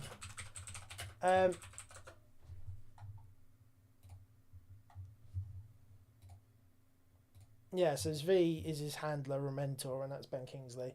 Scott Adkins is in it. He's the brother of Drew McIntyre, the Scotch like hitman duo that go out to thingy, and Drew actually hits a claymore in this, which I was like losing my mind at. Terry Crews is also in it. He's a hitman that goes after Joe, but he has some honour, whereas Pom absolutely hates Joe because Joe did her dirty in the past. Alex Kingston's in it. If you know, she plays Doctor Who, River Song in Doctor Who. She's been in other stuff as well that you know her from, but she plays Ben Kingsley's partner, and essentially yeah, it's just a run of the mill kind of like action film with some big stars that you'll know and some good like cameos and stuff. Like Daniel Bernhardt's in it as well, who's like been in a bunch of stuff. He's mainly known for being a stunt coordinator for 87 North, and so David Leitch, and for Chad Stahelski of John Wick and stuff. He's in it. He has a cameo in it. I've started to recognise him a lot because he's been in a lot of stuff recently. But yeah, it's just run-of-the-mill action film. Batista's really charismatic in it. You don't remember his character. You don't remember that he's called Joe. I thought Botella was good, and their romance really worked. A lot of the hitmen were funny. There's some really fun cameos. Like I say, some really fun action scenes towards the end. It gets really brutal, bloody, and gory towards the end. This is a me film, and I really enjoyed it. So, yeah, so that's why it's in at 53. It's nothing amazingly special. It's not going to win any awards. But it does what it says on the tin, which is exactly what I'd want. So, number 52, The Running Man. So, yet again, another film that really, really disappointed me. So, I've never seen the original Schwarzenegger Running Man. It's a film I've always wanted, but it's one of those like late 80s Schwarzenegger films that was very campy. It's very 80s sci-fi. I didn't really necessarily know if it'd be my taste. So I've seen clips of it and things like that, and same with Total Recall. I wasn't necessarily sure if I'd enjoy it. Now, there's been a lot of Stephen King adaptations this year. We've obviously had The Life of Chuck, which we'll see a little bit later on, The Long Walk. We've also had the Welcome to Derry TV show, and then The Running Man as well. I love Glenn Powell. I think he's the next big movie star, not just because of Top Gun Maverick. Anyone But You that he was in, he was fantastic in. He's just had that Chad Powers show on Hulu where he gets to dress up in different outfits and stuff. Same with Hitman. I thought he was fantastic in Hitman, where he's essentially like working for the police and has to wear multiple different disguises and tailor his hitman what the person he's trying to set up, their version of what a hitman would be. So he dresses to like kind of suit their kind of preferences or like their preconceptions. And he was fantastic in that. Really, really good. And Adrian Arjona was really good in that as well, even though the ending was a bit all over the shop. He ends up falling for, obviously in that film, one of the women who he set up for the police that he stung, who wanted the hitman to kill her husband. And that's where he meets Adrian Arjona. But getting back to this, Glenn Powell, you got Josh Brolin in it as like the head of the overbearing capitalist corporation, where like, you know, the Running Man story, most people do. It's another dystopian stuff like Hunger Games, where Glenn Powell's character Ben Richards from the book, it was written under a Stephen King pseudonym, is Richard Bachman, I believe. And post-apocalyptic, the governments and the rich people run the world, and people barely get by, working stupid shifts. Ben Richards, played by Glenn Powell, reports like what would be not a HR violation, but like a health and safety violation, and corporations don't give a shit. So if you start kicking up a fuss, you get shit canned.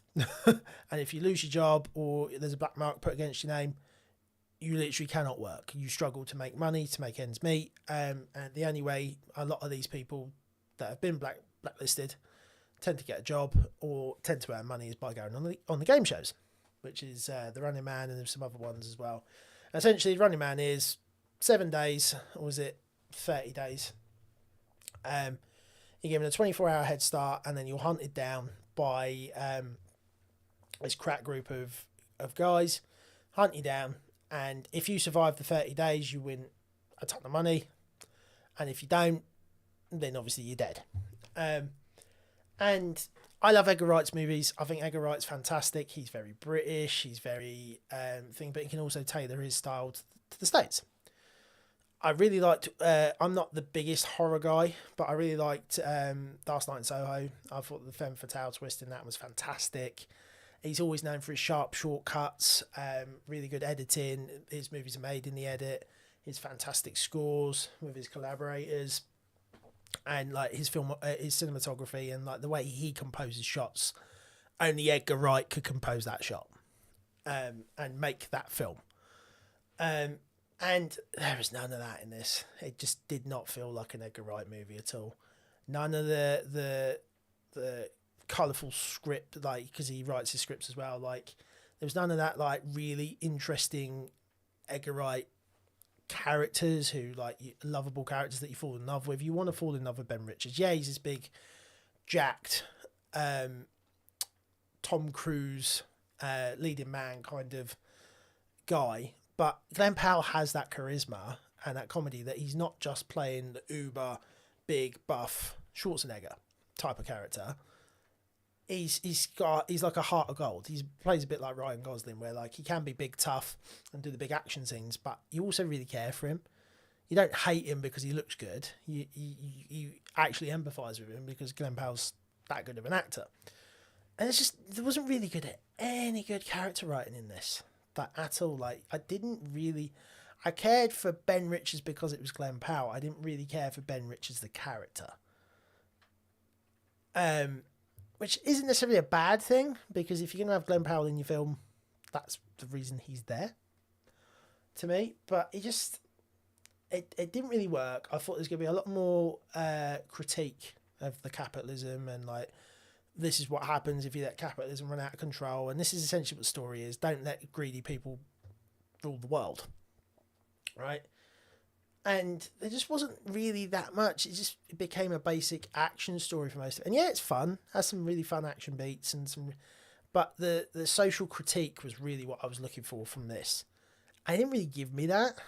Like, he gets a chance to go back at Josh Brolin's big bad evil villain, but for most of the film, you're preoccupied with Lee Pace's character who's hunting Ben down.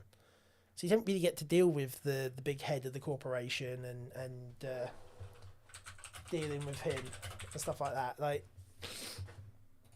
and then towards the end, Emilia Jones comes into it because Ben Richards like hijacks this car and he starts to learn how the game is played. You've obviously got to play up for TV, and it's a critique of reality TV as well. And it just, none of the social critique really hit for me personally. It didn't really work, and the parts that did work have worked better in other films. I thought Coleman Domingo was great as the host of The Running Man. Like, the way he keeps calling out and the way he hosts and the way he's so overbearing. He's just an absolute dick, but you still seem to love him. I thought he was great. And the fact that towards the end he actually stands up for what he believes was great. But McCone, Lee Pace was good as McCone, but he didn't really get much to do. He was basically the Terminator for the whole film. And this is what I mean, like, the film's kind of like broke into separate parts. You've got the beginning, which is the setup for the Running Man, and then you've got certain distinct scenes for group of scenes for his run, essentially, for him going on the run. $1 billion for surviving 30 days. So yeah, so like, it's just one of those things where it did not work for me. It just didn't feel like an Edgar Wright movie. It didn't have that social critique I was looking for. The performance is great. Everything's fun, and it's an enjoyable film to watch. I'm not going to lie and say it isn't, but for what I was expecting from it, now maybe I shouldn't have gone into it with those expectations, but with it being Edgar Wright and the people involved, of course I'm going to have expectations. And it just didn't land for me personally. Next, The Amateur. So, similar kind of thing. Rami Malek works at the CIA. Well, not similar, but like another similar to the spy thing. Works at the CIA. Comes home and his missus goes on a work trip. And while she's on a work trip, she gets killed in a bombing. And he tries everything he can to bring justice to his wife's killer. But he's an analyst, essentially. He has never done any field work. He's never gone out in the field to actually fight somebody or kill somebody or do anything like that. So that's why he's called the amateur. He needs to learn this stuff. So he essentially bribes his way into going to CIA agent training by finding some information out about the killer and all that, and using that as like ransom against his handler to get sent to the range or the plant or whatever it's called, where they train CIA agents. And then essentially he uses this. He slips out of the training once he learns it, because obviously he's intelligent, he's an analyst, so he's got all those skills. He just doesn't have the physical skills and the ability to kill somebody just yet. And then the rest of the film is just him hunting down his wife's killer. And it was good. Yeah, again, it was shot really well. The performance is really good, but there's nothing interesting. He's a cryptographer, from what I'm reading, but it didn't necessarily all come together for me. John Bernthal plays an agent who's sent into the field to bring him home, but it was just a small cameo. Holt McCallany is his boss, and he like kind of digs up some dirt on his boss to kind of bribe his way into learning what he needs to learn so he can go on the run and kill the guys that killed his husband, his wife. Sorry. So yeah, it was good. If you want a interesting story with some good acting, like the acting in this is probably a lot better than what's in The Running Man. Like, it feels more, not realistic, but like it feels like they actually put some more effort in, whereas The Running Man was just like, oh, this is big budget blockbuster, let's just have some fun. Whereas they tried to take this a little bit more seriously, and I think that's why it kind of worked a little bit more for me. Plus it looks good, the score was quite fun, quite engaging, so yeah, good. Let's move on to Baby Girl. So Baby Girl's in at 50. This is the film that I wasn't sure about when I went to watch it. This is the film where like you've got the male-female dominant relationship. I really like Nicole Kidman. I really like Harris Dickinson. I think they're both really great actors. But this is the first you watched that film kind of thing that's on my list, and I'm like, yeah, it's very kinky. I'm not gonna lie, like he's trying to. It's all about power in sex, and she's used to being this powerful woman who she's the boss of everybody, so this is her way of, when she meets Harris Dickinson's character, to let go of that and be less dominant in thinking. She ends up cheating on her husband with Harris Dickinson, and he role plays with her and essentially like treats her like a dog and teaches her, and it's a lot like BDSM and not BDSM but like kink stuff involved, and it was fun. I'm not gonna lie, seeing Nicole Kidman like sip some milk from a thingy, and some of the other lines that happened, and then when her husband finds out at the end, Antonio Banderas finds out at the end, like they're both like chill dudes rather than like him going fucking batshit and trying to kill the guy. It was alright. Like there's a lot to be said about this type of relationship and what it means and whatever, and there's a lot of people out there who are a lot smarter than me. I probably have a lot smarter a take on this than I will. But I enjoyed it for what it was. I thought it was really well shot. The cinematography's gorgeous. The score, especially the club scene that I was watching, well, this is obviously like the music rather than the score, was like pulsating. And it was like, oh, I love being in the club. The music playing. But yeah, like it didn't really do anything for me. It's well made. It's well put together, but it's not like one of my favourites of the year. That's what I mean. Like most of the bottom of this list is not bad films. They're just films that like didn't really speak to me or didn't really get through, if that makes sense. So yeah, so that was Baby Girl. Minecraft, similar kind of deal, but from the opposite. Not well made, really. Just dumb fun.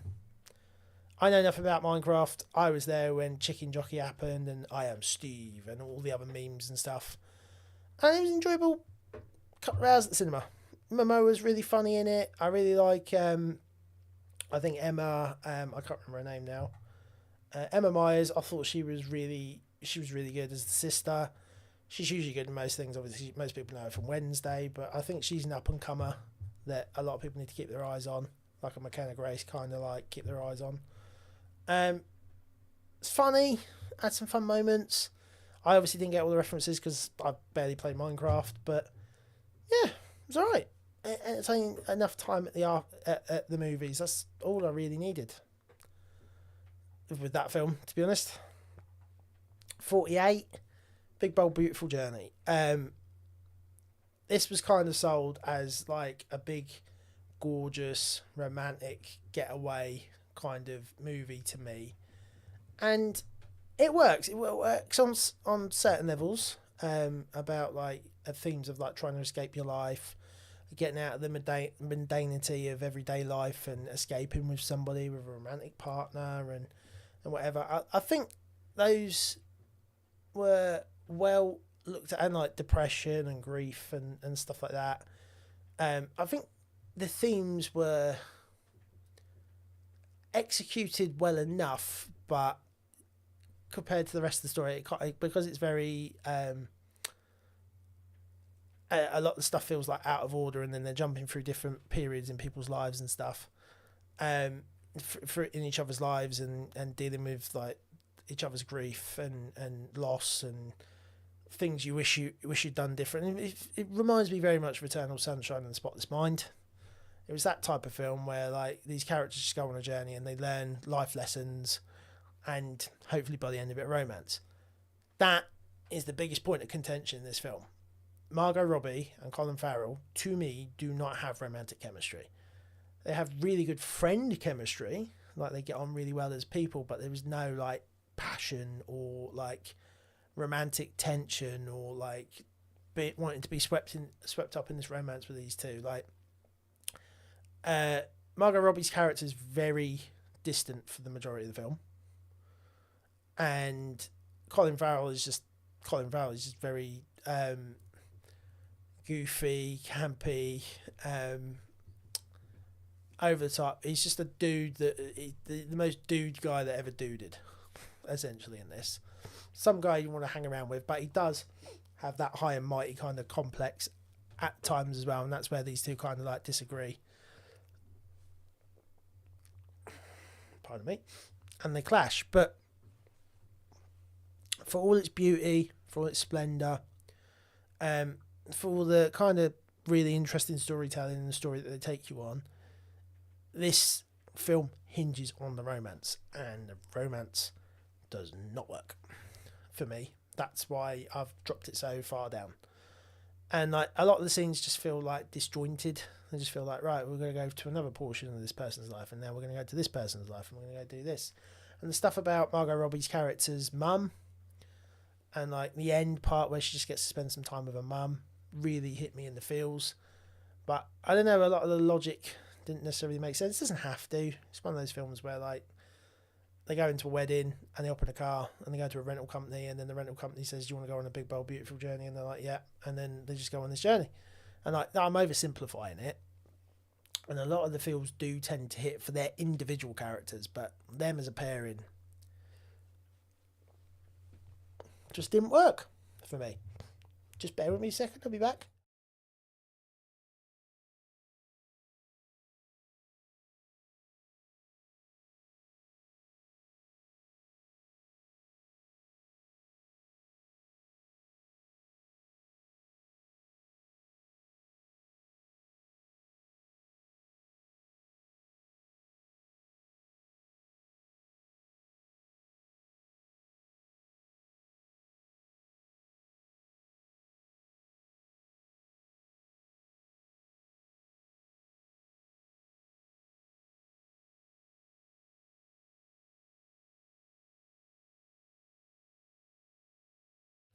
Sorry about that, folks. Yeah, my doing so much talking and dust and stuff, it's kind of messing up my throat a little bit.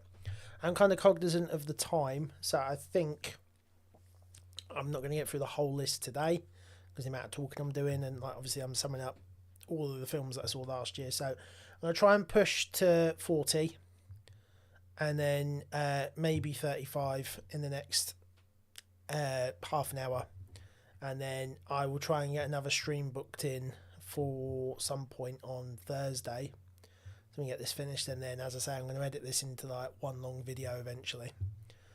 But yeah, so aside from that, so that was a big, bold, beautiful journey. I enjoyed it. As I say, the romance didn't really hit, but sometimes you get films like this. At least they tried something. It looked good. They tried to do something. And not everything works, but I appreciate that a whole lot more than just Minecraft and some of the other films that I saw. I wrote 7.5 out of 10. Next, Last Breath. So this is a story I've been tracking for a very, very long time. The film itself, because there was a documentary that came out about Last Breath a couple of years back, directed by, I want to say, Alex Parkinson. Yeah, I was thinking that before I even got this up. And essentially, it's a film remake of the documentary that Alex Parkinson made of Chris Lemon's this diver. He's a deep sea oil diver. They're all divers for the undersea gas lines in the North Sea. And they've all got their umbilicals and stuff, and they all go down in the diving bell. They come down to fix this gas line, essentially. Not that's literally what I just said. And diving down in this bell, they get there and there's a lot of stormy weather. Something happens, the diving bell malfunctions, and Chris Lemons, played by Finn Cole, his umbilical gets snapped, and he essentially gets stranded at the bottom of the North Sea, unable to breathe. And he has to obviously make the oxygen, his oxygen supply in his reserve, essentially, whatever's left, last as long as he can. Because they're obviously diving at pressure and stuff like that, and they can't immediately come back up and come back down. And similarly used character tries to rescue him, can't, has to focus on his own safety because Woody Harrelson is like the leader of this 3-man diving team. And yeah, that's essentially the story. It's a pretty simple story. You find out about Finn Cole's girlfriend, and all that, and like they're planning to be together. He goes away for his dive. They dive down, and then essentially the rest of the film is just a bit like Gravity. It's just tension of, is this guy going to survive? Is this guy going to survive? Is his next step about how he's going to survive? How are his two fellow divers going to reach him? Something's going wrong with the ship. Oh, there's poor weather. Right, now we need to decide, are we going to go rescue this one guy and or let him die for the sake of everybody else? That's up to the dive person. And essentially, that's what the film is. And if you've seen the documentary, you know in the end he survives. Miraculously, because he's undersea for like roughly an hour at that pressure, I believe. No, 29 minutes. He was under the North Sea with barely any air, next to no air, and somehow miraculously they rescued him. Now, I knew about the documentary. I read about the documentary a couple of years back, like during COVID, and I was like, oh, well, I'll go see the film when it comes out, because I was like, it's really interesting that a guy who's made the documentary then also makes the feature film. That doesn't really happen that often. So that kind of intrigued me. So I kept up with it, and then once Woody Harrelson was cast, similar to you, Cliff Curtis is in it as well. He plays the guy who runs the ship that the divers come down from. And yeah, it's a pretty simple story. That's why it's not higher on the list. It's executed really well, especially for a person who's like a first time feature film director. Some of the shots are really nice to look at. The cinematography's great. The score by Paul Leonard Morgan was really good. It was a solid film. It's your typical British biopic that you see a lot, like The Great Escape and stuff like that leaves a lasting impression, but isn't like one of the best of the year. This is a film that if I was to watch it on Netflix in a couple of years' time, I'd sit down and go, you know what, that was really good. I really enjoyed seeing that again. But it's not going to like go, oh my God, one of the best films of the year. And you get a lot of those films in the year. You're just like, oh, that was a really fun time. That was worth the time I spent at the cinema to watch it. It's based on a true story. Yeah, there's obviously some stuff that's fictionalized, but the cast, the size of the cast, like some of the big names, mixed with the fact that the guy who directed the documentary is also coming back to direct the film. It's just interesting. I enjoyed it. So in 47, that's The Last Breath. Or Last Breath. 46, Working Man. Your typical run-of-the-mill Jason Statham action movie. He's a guy that works. His wife died. His kid. I'm making sure they've got the right film. But essentially, his wife died. His father-in-law is looking after his child. He's trying to get a job to support his kid. His father-in-law doesn't really like him because he can be violent at times. Jason Statham, what do you expect? And yeah, essentially, he's hired on a building site by Michael Pena and Michael Pena's wife and their daughter. He really likes the daughter. He has a like father-daughter kind of like bond with her as well. He's the guy that knows, like typical Liam Neeson character, knows this building site inside and out. He's your everyman. And then one day, Michael Pena's daughter is out partying with her friends. Her parents have given her like a massive thingy for her like 16th or 18th birthday. She goes out with her friends and she gets kidnapped and forced into essentially like a sex gang, like a traveling sex gang. And Michael Pena, Jason Statham goes into work the next day, finds out from Michael Pena that his daughter's been kidnapped, and he's like, I ain't gonna stand for this. They try everything, they reach out to their contacts, but because yes, he's rich, but he doesn't really have that many contacts because he's an immigrant. He's like a second generation immigrant, and he has connections and he has some money, but doesn't have massive amounts of money. So Statham goes, yeah, you know what, I'm going to track it down. I like your daughter. I'm going to track her down and like get her back and rescue her with all these unique talents. And that's essentially the film. He just goes around beating the fuck out of people, raids a Russian guy's home, played by Jason Fleming, gets information out of him, then goes and finds out who these guys are that kidnapped him and kidnapped the girls and rescues them.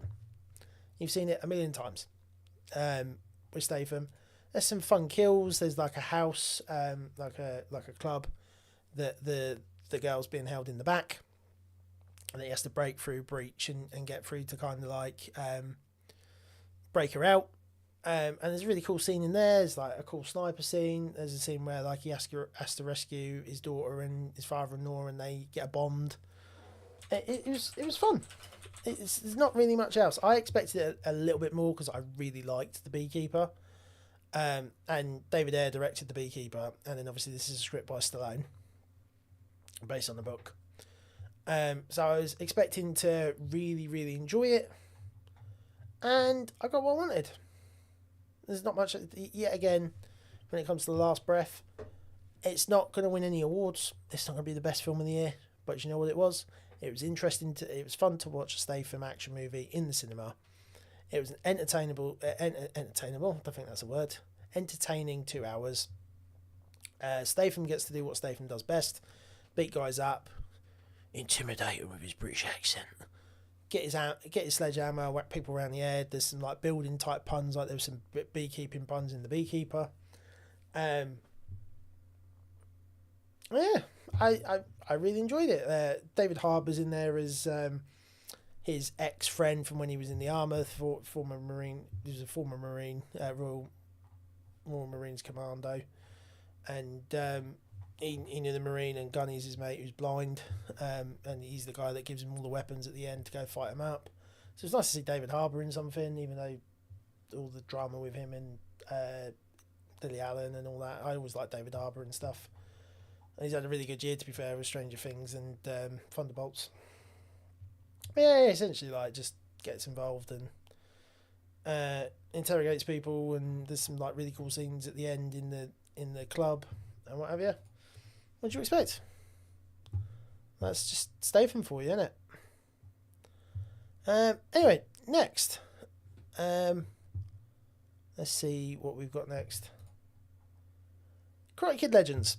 Right, so I'm going to be honest. I have seen the original Karate Kid about a third of the way through a couple of times, and I have watched the Karate Kid with Jackie Chan once, and Jaden Smith like twice.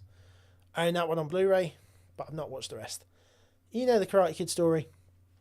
It's essentially the same story, but the cool part is they've brought in the worlds of Cobra Kai, which is another series I need to catch up on. And also brought in Jackie Chan, who's mainly known, his character Mr. Han is a kung fu instructor, and Ralph Macchio playing Daniel LaRusso is the karate instructor, and essentially Ben Wong is the lead guy, and he was in American Born Chinese that I spoke about, Kiyoshi Kwan, and he's also in another film that's coming up a little bit later, in The Long Walk. Is essentially Mr. Han's grandson. His mother, played by Ming-Na Wen, wants to move to New York for a business opportunity, brings him along. His brother essentially died because he was into fighting, so his mum wants to keep him out of fighting. But it's like all these films you've seen a million times, Never Back Down, all the other Karate Kids. Kid comes to a new city, learns to it's not it's a storytelling, it's not a trope, but I'm trying to think of like a storytelling template is probably the best way. Kid comes to a new city, meets new people, wants to fight because there's a bad guy, there's a bully, and he goes to his mentor, which in this case is supposed to be Mr. Han, but then also Daniel LaRusso later on.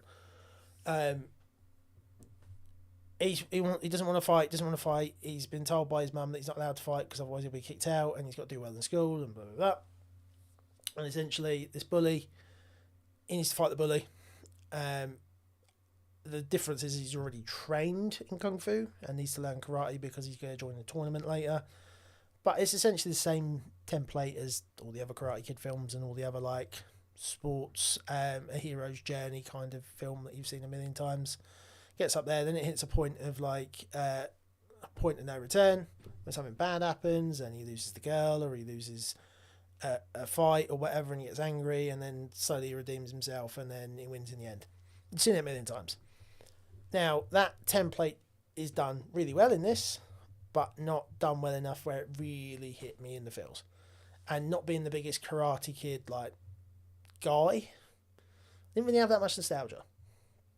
Now I thought it was fun. It's a very entertaining film. Ben Wong is really, really good. I have no nostalgia for Ralph Macchio, and Billy Zabka. Billy Zabka. For why can't I remember Daniel LaRusso and Johnny Lawrence? I don't have any nostalgia for them. I haven't watched Cobra Kai, so this film isn't really for me. This is like me watching. I'm trying to think of something now, like an Avengers movie, having not seen any of the previous movies.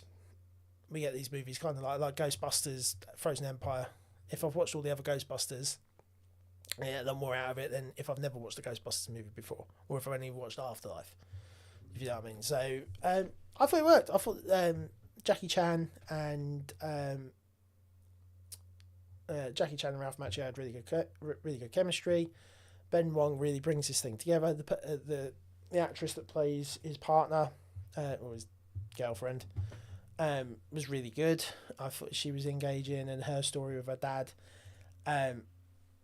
training him to box and stuff, and that's how he gets back into fighting, was kind of good. I always like seeing Joshua Jackson. I'm sure that's his name, from Fringe. He's always really good in most stuff he's in. Sadie Stanley, who plays his partner, his girlfriend. I thought it was fun. Just genuine. The fight scenes are really good. The chemistry between the two of them is really good as well. He brings the thing on his shoulders, the film on his shoulders, and yeah, fun entertainment. Good. And I've watched this one twice, so you can tell I enjoyed it. And then, as you say, like Mr. Miyagi has a cameo in the beginning, talking about how Kung Fu and karate was kind of how they linked together and stuff like that. It's all lore for Karate Kid nuts, and it was kind of just interesting for me. Like, it just makes me more interested into getting into Karate Kid, this film. So yeah, good. 44. This one's a little bit of a rogue shout. I like Jurassic World. I think Jurassic World and Jurassic Park 1 are the two best films, and nothing else will ever touch it. Jurassic Park is obviously better than Jurassic World. I like The Lost World. I like JP3. You're never not going to get me in the cinema when it comes to Jurassic movies. Fallen Kingdom was not great. I like the first part on the island. The ending, not so much. Don't really care for the clone girl and all that. Dominion was a load of overhyped tosh, for want of a better word. Like, it just was not good. The fact that we brought back the old the JP cast and the world cast together, Chris Pratt, Bryce Dallas Howard, Omar Sy's back in it, and then paired them up with Laura Dern, Goldblum, Sam Neill.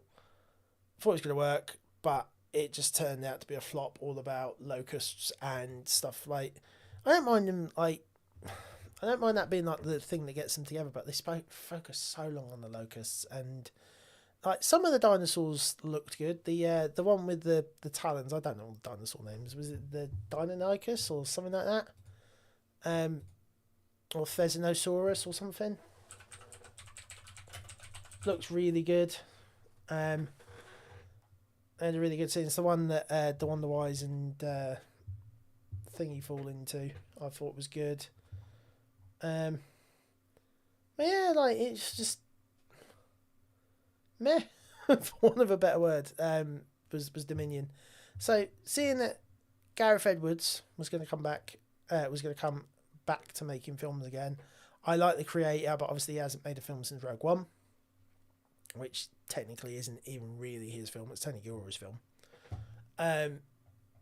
So yeah, like I thought Scarlett Johansson is going to go back to basics about these guys who are going to go to the island to get this DNA from these three different dinos, from the Quetzalcoatlus, why is its name not coming to me? So to get the Titanosaur and then the Mosasaurus, because that's the biggest one in the air, the biggest one on the land, and the biggest one in the water, to get their genetic template so they can hopefully solve like the world's diseases. Pretty simple plot, kind of makes sense, isn't really tied that much into Jurassic Park, Jurassic World lore. So new start with some new characters, and it's alright. The ending with the D-Rex and all that, bit goofy, not gonna lie. I'm not really a big fan of these like mutagen dinosaurs. Just stick to the originals. The chase scene at the end where the velociraptors are like chasing them through the tunnels and stuff was good. I didn't mind the family that much. I thought the family storyline with Manuel Garcia Rulfo, I thought that was kind of good. Their chemistry was kind of good together, especially the boyfriend and the eldest daughter. I thought they were good. Yeah, there's not really much to say with this film. A lot of people hated this. I didn't hate it, but I didn't also love it. Like, it's probably maybe the third or fourth best Jurassic movie for me. I think ScarJo was really good in it, but she's essentially playing Scarlett Johansson. Rupert Friend is a pretty good villain. Ed Skrein is essentially on there for like 5 minutes and then dies. So if you go into this film looking for Ed Skrein, I wouldn't. But like the standout for me was Jonathan Bailey. To be fair, Jonathan Bailey's fantastic in everything he's in. He brings this kind of like nerdy charm to his character, but also has that leading man potential, which I really liked. I thought like he brought a lot of the Sam Neill energy from the first film. The Dr. Alan Grant energy. Like, this guy is just so fascinated with dinosaurs and is obviously like a archaeologist / like dinosaur expert. Because dinosaurs are back to life and stuff. I really didn't like that. Like, they started killing all the dinosaurs off, and all the dinosaurs were around the equator because that's the warmest part. After the ending of Dominion, that kind of like felt like a letdown. Like, these animals are now out in the wild and stuff can go wrong. But it's like, so they can adapt to have. So in the first film, they can adapt. You made them all male, so they adapted and they managed to breed, or all female, and they managed to breed. And somehow they figured out how to actually like lay eggs, even though you've made them all the same gender, and yet they can't find a way to narratively make it fit that the dinosaurs can survive in the real world in some sort of climates. They're DNA engineered. You can do whatever the hell you want with them. And the fact that like they just decided, nah, we're done with that now. They just live around the equator and that's it.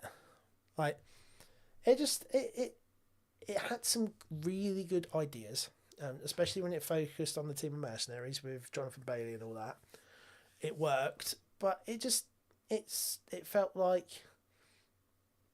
I'm trying to think of like a good description for it. It felt like an Ant-Man kind of like in the MCU, or like a Solo, where like it hasn't got any of the main characters that you really know. It is essentially a spin-off. They're trying to start a new story. The actual plot of the film isn't that consequential to the ongoing franchise, for want of a better word. Like, these mercenaries going to get these eggs and this family that just randomly gets stranded on this island doesn't really, like, it's not going to affect the dinosaurs in the world or anything like big for the franchise. But it's like this nice little interesting side story, like Fantastic Beasts, where like the characters are fun enough. You actually enjoy certain ones. The actors seem like they're having fun. Mahershala Ali's like fantastic in this. I really enjoy it. He's always fantastic. He's cool, calm, collected, smooth as anything. He's just fantastic. ScarJo essentially plays Black Widow. Just real. Well, more realistic. And then, yeah, Jonathan Bailey was kind of the standout. The guy who always is the standout. And, well, apart from the dinosaurs themselves. And the dinos look great. The CGI looks great. There was some spotty moments, I'm not gonna lie, with the D-Rex and stuff like that, but it was just a fun romp in the Jurassic universe, and I enjoyed it. Not really much else to say to that. It's not gonna like win any, like I say that all the time. It's not gonna win any awards, but I enjoyed it for what it was. And for a lot of people, I think they expected more. And for a lot of people, I think they enjoyed it a lot more because it was just like, breath of fresh air. It feels like something new. It takes the familiar and does something new with it.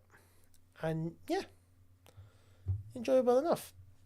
Next up, Drop. So this is a film from the makers of, I want to say Happy Death Day. It's the same director that did Happy Death Day, I want to say. Christopher Landon, am I right?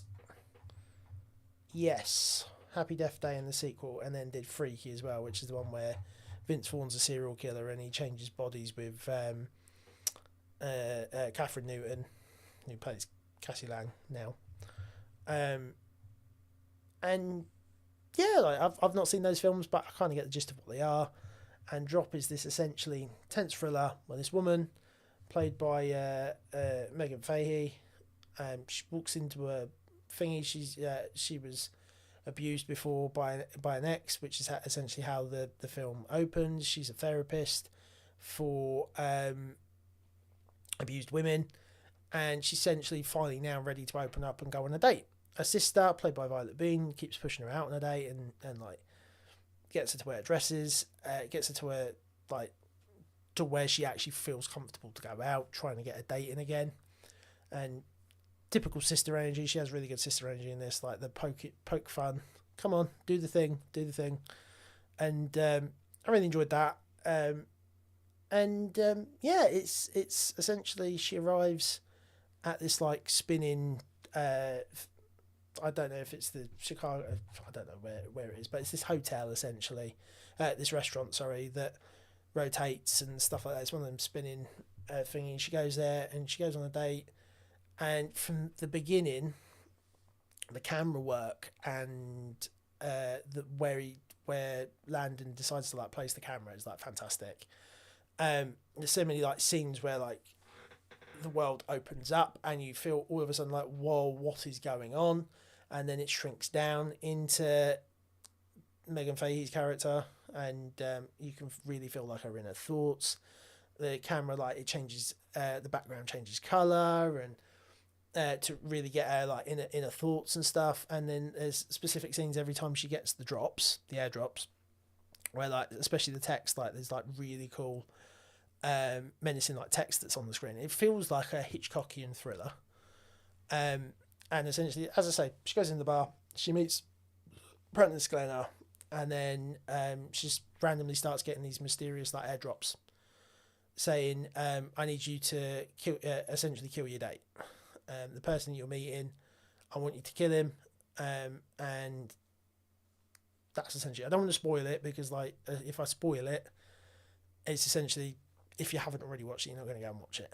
But the way it builds up tension in this film is fantastic. It worked even for me in the second viewing. It's constantly ratcheting up the tension in and releasing, and then ratcheting it up and then releasing. So you're on this like roller coaster, which thrillers normally are anyway.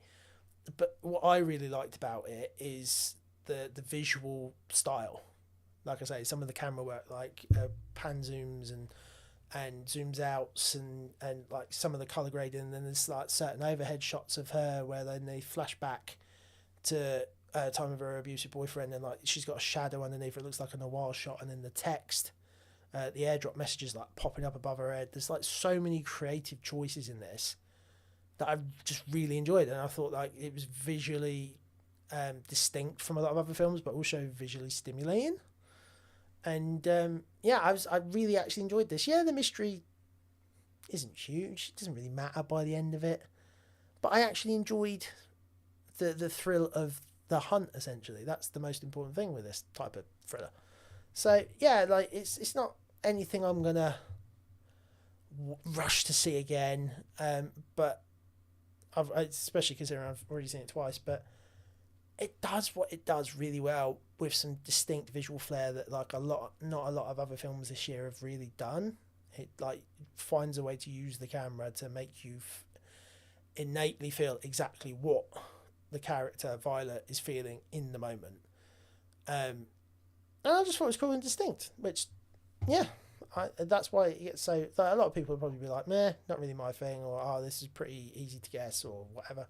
But I enjoyed it.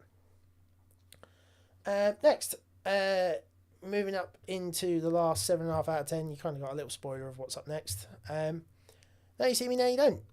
I really like the Now You See Me franchise. They're not great films. They're not going to be anybody's like award picks yet again. This is why a lot of these films are coming in at 7.5. Rosamund Pike, interesting enough villain, not great, but the star here is all the magic tricks. The new cast, led by Dominic Sessa, who was great in The Holdovers. I really love that film. That just has such warmth and emanates so much empathy, and like it's just a great Christmas movie to put on. And his performance as I can't remember the name of the character now, and that's going to bug me because I actually really liked his character, and his relationship with his teacher Paul Giamatti, fantastic. That was the first film that I'd ever seen him in, and I think it's one of the first films that he's actually done. So I thought he was really good in this. It's a totally different character. In Holdovers, he's a lot more dour, down, depressed, typical like teenage kid energy. Whereas in this, like, he's a lot more cocky, cool. He thinks, he's the type of guy that knows everything that's going to happen before it happens. That's the type of character that he kind of portrays in this. And it can be a little bit abrasive at times, that he thinks he knows everything and whatever, but I actually really found him quite engaging. His screen presence is really good. He's really good in the funny moments, but he's also he can also get you to feel what he's feeling. Same with Mariana Greenblatt. I thought her character, I want to say it's Trudy. Maybe I'm lying.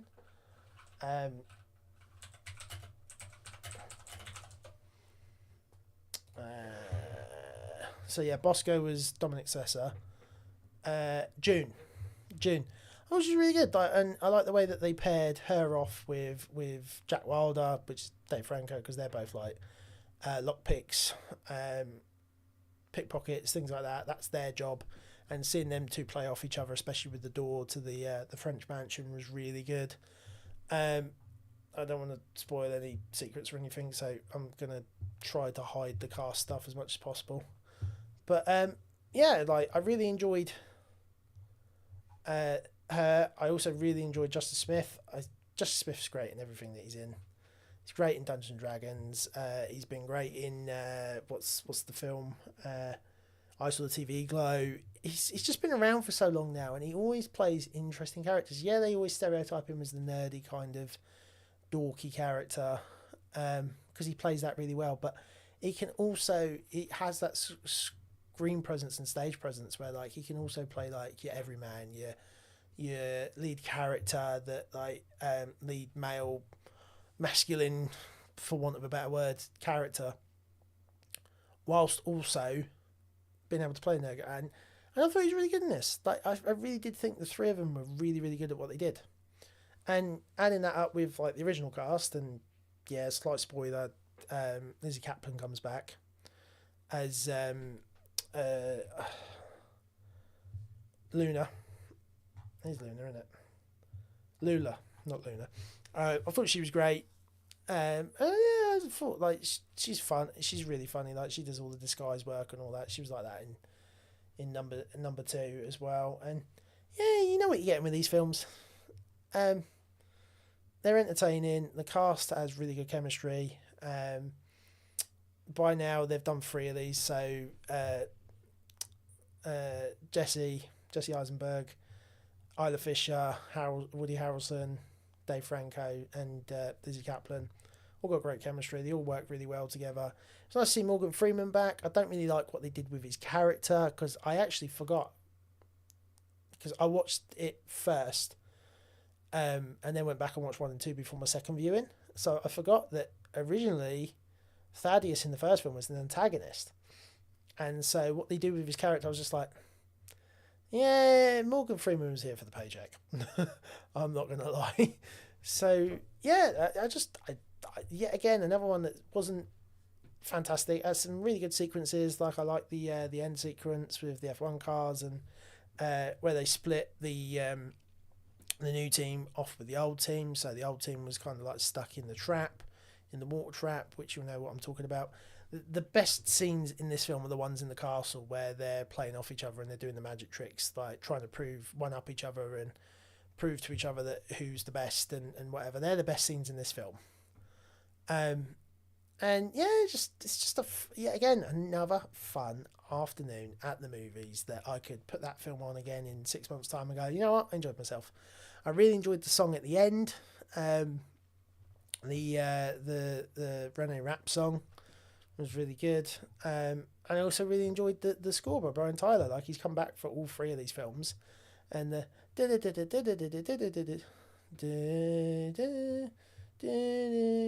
like the song for the Horseman gets me every time. It's just always fantastic. I cannot stop listening to that score. And going back to the Running Man score as well was really, really good. It's one of the better parts of the film, to be honest. But yeah, so yeah, again, never. I could have 18 more of these Now You See Me's and go watch it, and maybe one might be absolutely fantastic and like bring the house down. But majority of the time, you know what you're going to expect from this film. You go in, you get it, and you come out happy. And what more do you want? Like, yeah, you might want better characters or better storytelling or whatever, but fun's fun, isn't it? Like, you only get so much of it. Enjoy it while it's here. So, yeah, that was Now You See Me. That's 42. I'm going to do up to 40 rather than 35, and then I will do another stream, as I say, towards probably on Thursday, which is my next day off from work. But yeah, so 41. Hang on a Stitch.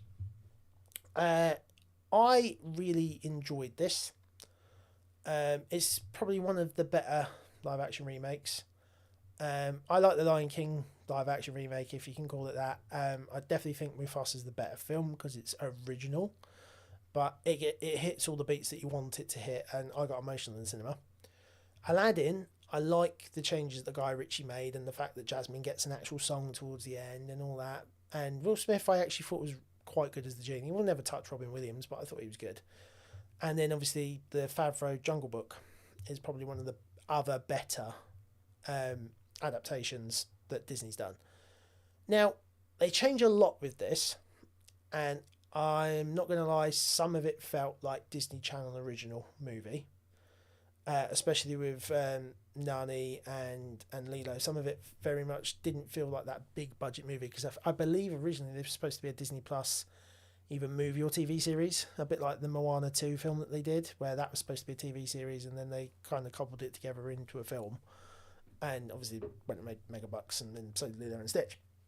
Why you would ever do that as a Disney Plus film and not a thing? It's one of the more modern ones. It's one that a lot of kids would have actually grown up on because it came out in like what 2001, 2002. So a lot of the Gen Z demographic, if that's what you want to call it, if you want to get them out to the cinema, perfect film. Stitch I thought was good. The rest of the story, it's not a full on adaptation of the original film, which I didn't realise because I hadn't watched Lilo and Stitch in donkey's years, probably since I was a kid. So I wasn't really as offended by the changes to like removing Gantu and some of the changes to the layout of the film and how Pleakley and Jumba kind of disguise themselves and stuff like that. Like they change a lot, and like, obviously they blow the house up at the end, and I don't think that's exactly the same from the original film. There's certain things that they make changes to, but they still kind of keep the heart of the story, but it does very much feel like one of Disney's cheaper live action remakes. You do definitely feel it that like they cast a bunch of unknowns, they set it on a Hawaiian island that they could get on the cheap. Doesn't feel big, but they never did the original story, to be totally honest. The original story was very small scale, very much set in 2 to 3 locations, the Hula Club, and those Nani's house, well, the parents' house, and stuff like that. But yeah, I thought Sydney Agadong, who plays Nani, was really good. I liked the girl that played Lilo. I thought she was really good. She got a lot of the... She felt very similar to Lilo from the animated series. Not perfect. There were certain things that felt different. She felt distinctly younger than Lilo because, like, in animation, they tend to age them up a little bit, even though they're supposed to be roughly the same age. So yeah, but yeah, no, Stitch was good. I really enjoyed Stitch in this. I thought the CGI was great. Billy Magnussen as Pleakley was funny. Billy Magnussen's just a very underrated actor. He should be Booster Gold. Firstly, if you're a DC fan, and number two, he's just great in everything he's in. Like, I watched the Roadhouse movie last year, the reboot with Jake Gyllenhaal. Plays a really good villain, entertaining, feels threatening at times. He can play both comedy, action hero, down on his luck kind of guy. He's got range, and he always plays a very memorable character. Even if you can't remember the character's name, you'll always remember, oh, that Billy Magnussen. Yeah, he's always good. Every time I see him, he's fantastic. And he's always memorable, which is the most important thing. I thought Zach Galifianakis as Jumba was good. Some of the CGI is, like, in the beginning with the council scene, a little bit off, not going to lie. But as I say, it's the budget.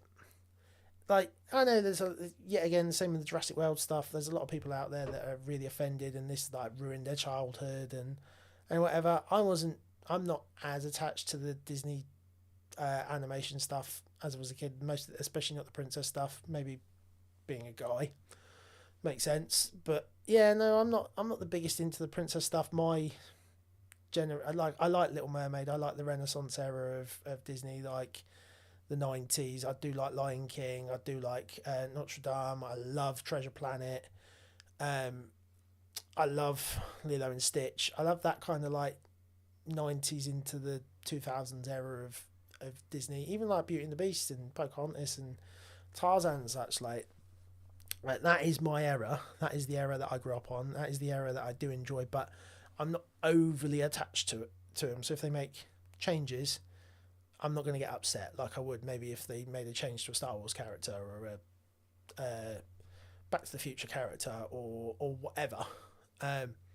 So I was just like, you know what, this is a fun family film. They get the idea of growing up and dealing with grief of losing your parents and found family and stuff like that. They get the themes right. And by the end of the film, I felt it. I'm not going to lie. So that's why I can't bash it like other people can. But I also don't think it's fantastic. I can see why it made $1 billion. But I can also see why it didn't necessarily work for everybody. And I'd much rather have a Disney live action remake that tries to do something different and tries to change the story up a little bit and tries to make some changes and maybe even does it on a slightly smaller budget than the same boring remake after remake after remake. That's why, like, for as much as I had issues with Snow White, as I said earlier, I appreciate they tried to change some things. Because otherwise, why would I go and watch this inferior live-action remake when I can just go watch the animated version? But the only reason Disney makes them is because they make money, as seen by this making $1 billion. Next, this is going to be my final one that I'm going to cover in today's stream because we're pushing 2 hours 20, and I only really want it to be on for about 2 hours. So, yeah, I will pick up the rest of the list on Thursday, I think. I know this will be a really long video, first video back, and there's a lot to cover and what have you. So, and I've got a lot of thoughts on a lot of this stuff. And bear in mind, this is the bottom of the list. So, I've kind of, especially for these like 7s and 8s out of 10s, I'm just like, yeah, they're good. I like this part and I like that part. I did like that part and I didn't like that part. That was it. So, the stuff at the top of the list is the stuff that I'm obviously going to gush about and talk tons on, even more so than the rest. So yeah, so before I leave, number 40, Elio. So this movie kind of came and went without anybody really knowing anything about it. Essentially, Elio, the lead character, loses his parents. He's raised by his aunt. he's massively into space. His aunt works for NASA, and he's a very like energetic kid, possibly has ADHD, and his aunt really can't handle him, and he's his own free spirit, and he loves aliens and space, and he wants to be abducted by aliens. Now, I like that setup. What they do with it is really interesting. I love when Pixar tries to be heartfelt. Now I have more of an affinity for Pixar than I do for Disney animation, because they tend to make stories for everybody, whereas some of Disney animation is like princess heavy stuff, which is mainly aimed at young girls, which ain't a problem with that. Like, that's what demographics are supposed to be there for. I could just admit that it's not necessarily for me, all of it. Some I like a lot of the princess stories. Not everything's for me, whereas Pixar, most stuff is for me. I'm a massive space nerd. For a lot of my family and friends, they'll probably end up watching this. You get it. I love space. I love aliens. I love sci-fi. That's my jam. Anytime you have sci-fi, aliens, and anything space related, or even space race related, so like NASA in the 60s and stuff, I'm there. And this had most of that. But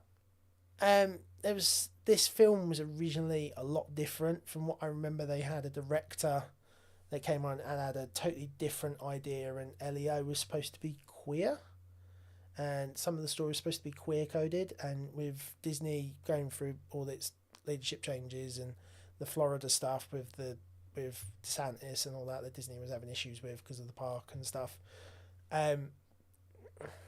Also, the director kind of had issues from what I don't know the full story on Leo, but there's a lot of production issues, and they essentially removed the original director and retooled it with I want to say Domi Shi, who did Turning Red, off the top of my head. Yeah, here we go. This is, like I said, yet again, need to do more preparation, Bryn. Yeah, so it's directed by three of them. So you got Domi Shi, who did Turning Red, Madeline Sharafian, who she's done some of the other Pixar stuff, and then Adrian Molina, who co-directed Coco. I really enjoyed the story. I thought Zoe Saldana was really good as the aunt. I thought Elio was really good. The world building with the council, the Galactic Council. I can't remember what it's, the Communiverse. Sorry. Really good. I like what they do with that world, and like Earth trying to be a member nation, and all the mix up with Elio is supposed to be Earth's leader, and what have you. Really good. I love the yearning for wanting more, trying to do more with your life. Yeah, that yearning for adventure and whatever. And I really liked his friend, Grygon's kid. Is it Oo? Okay, I didn't know that was the name of the character, but Oo. Because they don't really speak about it. I thought it was really good. It was a safe movie, I'm not gonna lie. But yeah, it changed a lot from what I remember. Originally, it was completely, well, not completely different, but it was a lot more queer coded and things like that. And the original writer and the original director left. So yeah, you can kind of tell that like some things didn't completely match up, but it's a cute Pixar story that works for me because it's space coded, a lot of yearning for adventure, yearning for more, wanting to connect more, dealing with grief, having a lack of friends and trying to connect with more people, themes of that, the themes of things bigger than you, the struggling with like how big the world is, and that type of stuff. It really worked for me. Like, I really empathised with Elio as a character. I really empathised with his aunt, and it's just a culture clash really with them, and like that he lost his parents and things like that. I was really good. The score was great as well. Oh, it was Gordon, isn't it? Not who. I think it was my brain. Told you it's getting late. My brain's not working. But yeah, no, I thought Gordon was a good character. Yeah, overall it's just a really good film. I like Rob Simonson's score. The animation was really good looking. I like some of the sci-fi tropes that they used. I love that it's more the Star Trek way of looking at space in the universe than it is the Star Wars with the Empire and stuff. That like space is a lot more open and accepting and things like that of different people and aliens and such. Like, I just thought it was a really, really cute story that worked for me personally, that I would like to see again. This is one that I've seen twice, but it's just a really fun one to put on. I really enjoyed my time in the cinema. It's got some, as I say, really good messaging. It's really cute to watch. I connected with a lot of the characters. I connected with the father and son dynamic with Gordon and Grigan, and like the overbearing dad and things like that. All that kind of like theming, all the themes in this really worked for me, and that's why like it gets a slightly higher rank. Not everybody connected with this the way I did, from what I hear, but I'd much rather, yet again, even without the creative turmoil, what we got, I really enjoyed, and I would much rather than try original stuff like this. Pixar's the only place really trying to do original stuff, compared to like Walt Disney Animation that just seems to want to pump out. Well, obviously I can't really say that because Pixar did Inside Out 2 last year, but they keep trying. And yeah, Pixar's not working as well. A lot of that's like due to COVID, with Disney training people that, oh, you just get your Pixar movie on Disney Plus. It's not a event movie that you need to go and see. So these films keep flopping, and unfortunately, as I say, Elio flopped. I wish it hadn't, because I really enjoyed it. But I'm quite happy that I'm quite happy with it being just a one and done, if that's how they want to do it.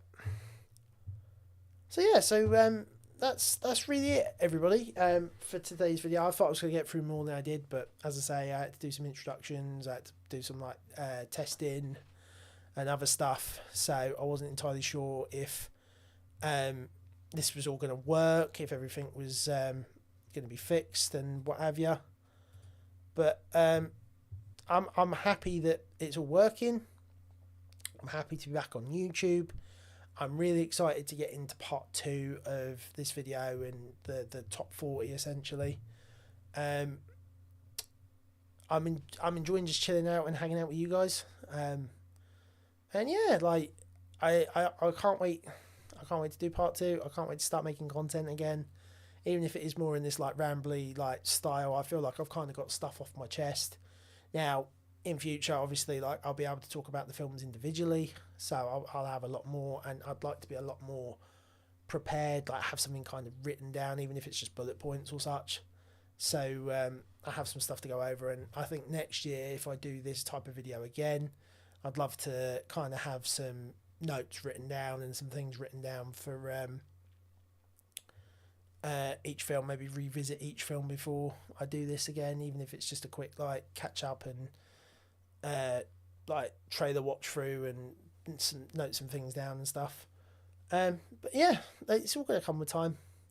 I love being back on YouTube. I love chatting rubbish, as you can tell. I'm so glad that so many of you came along and watched along.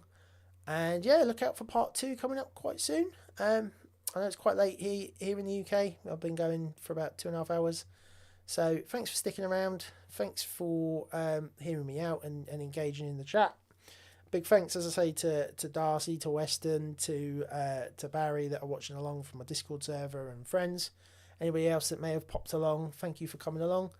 I will be leaving this video and the other parts up until I can kind of create more of a cohesive video, and then I'll probably I won't take them down, but I'll unlist them and then put them in the description of the more edited video. But yeah, anyway, thanks again for watching. Thanks for watching along with me. I need to turn these lights off. I need to have a drink because my voice is about to go. And yeah, enjoy the rest of your evenings and all mornings, and yeah, see you later.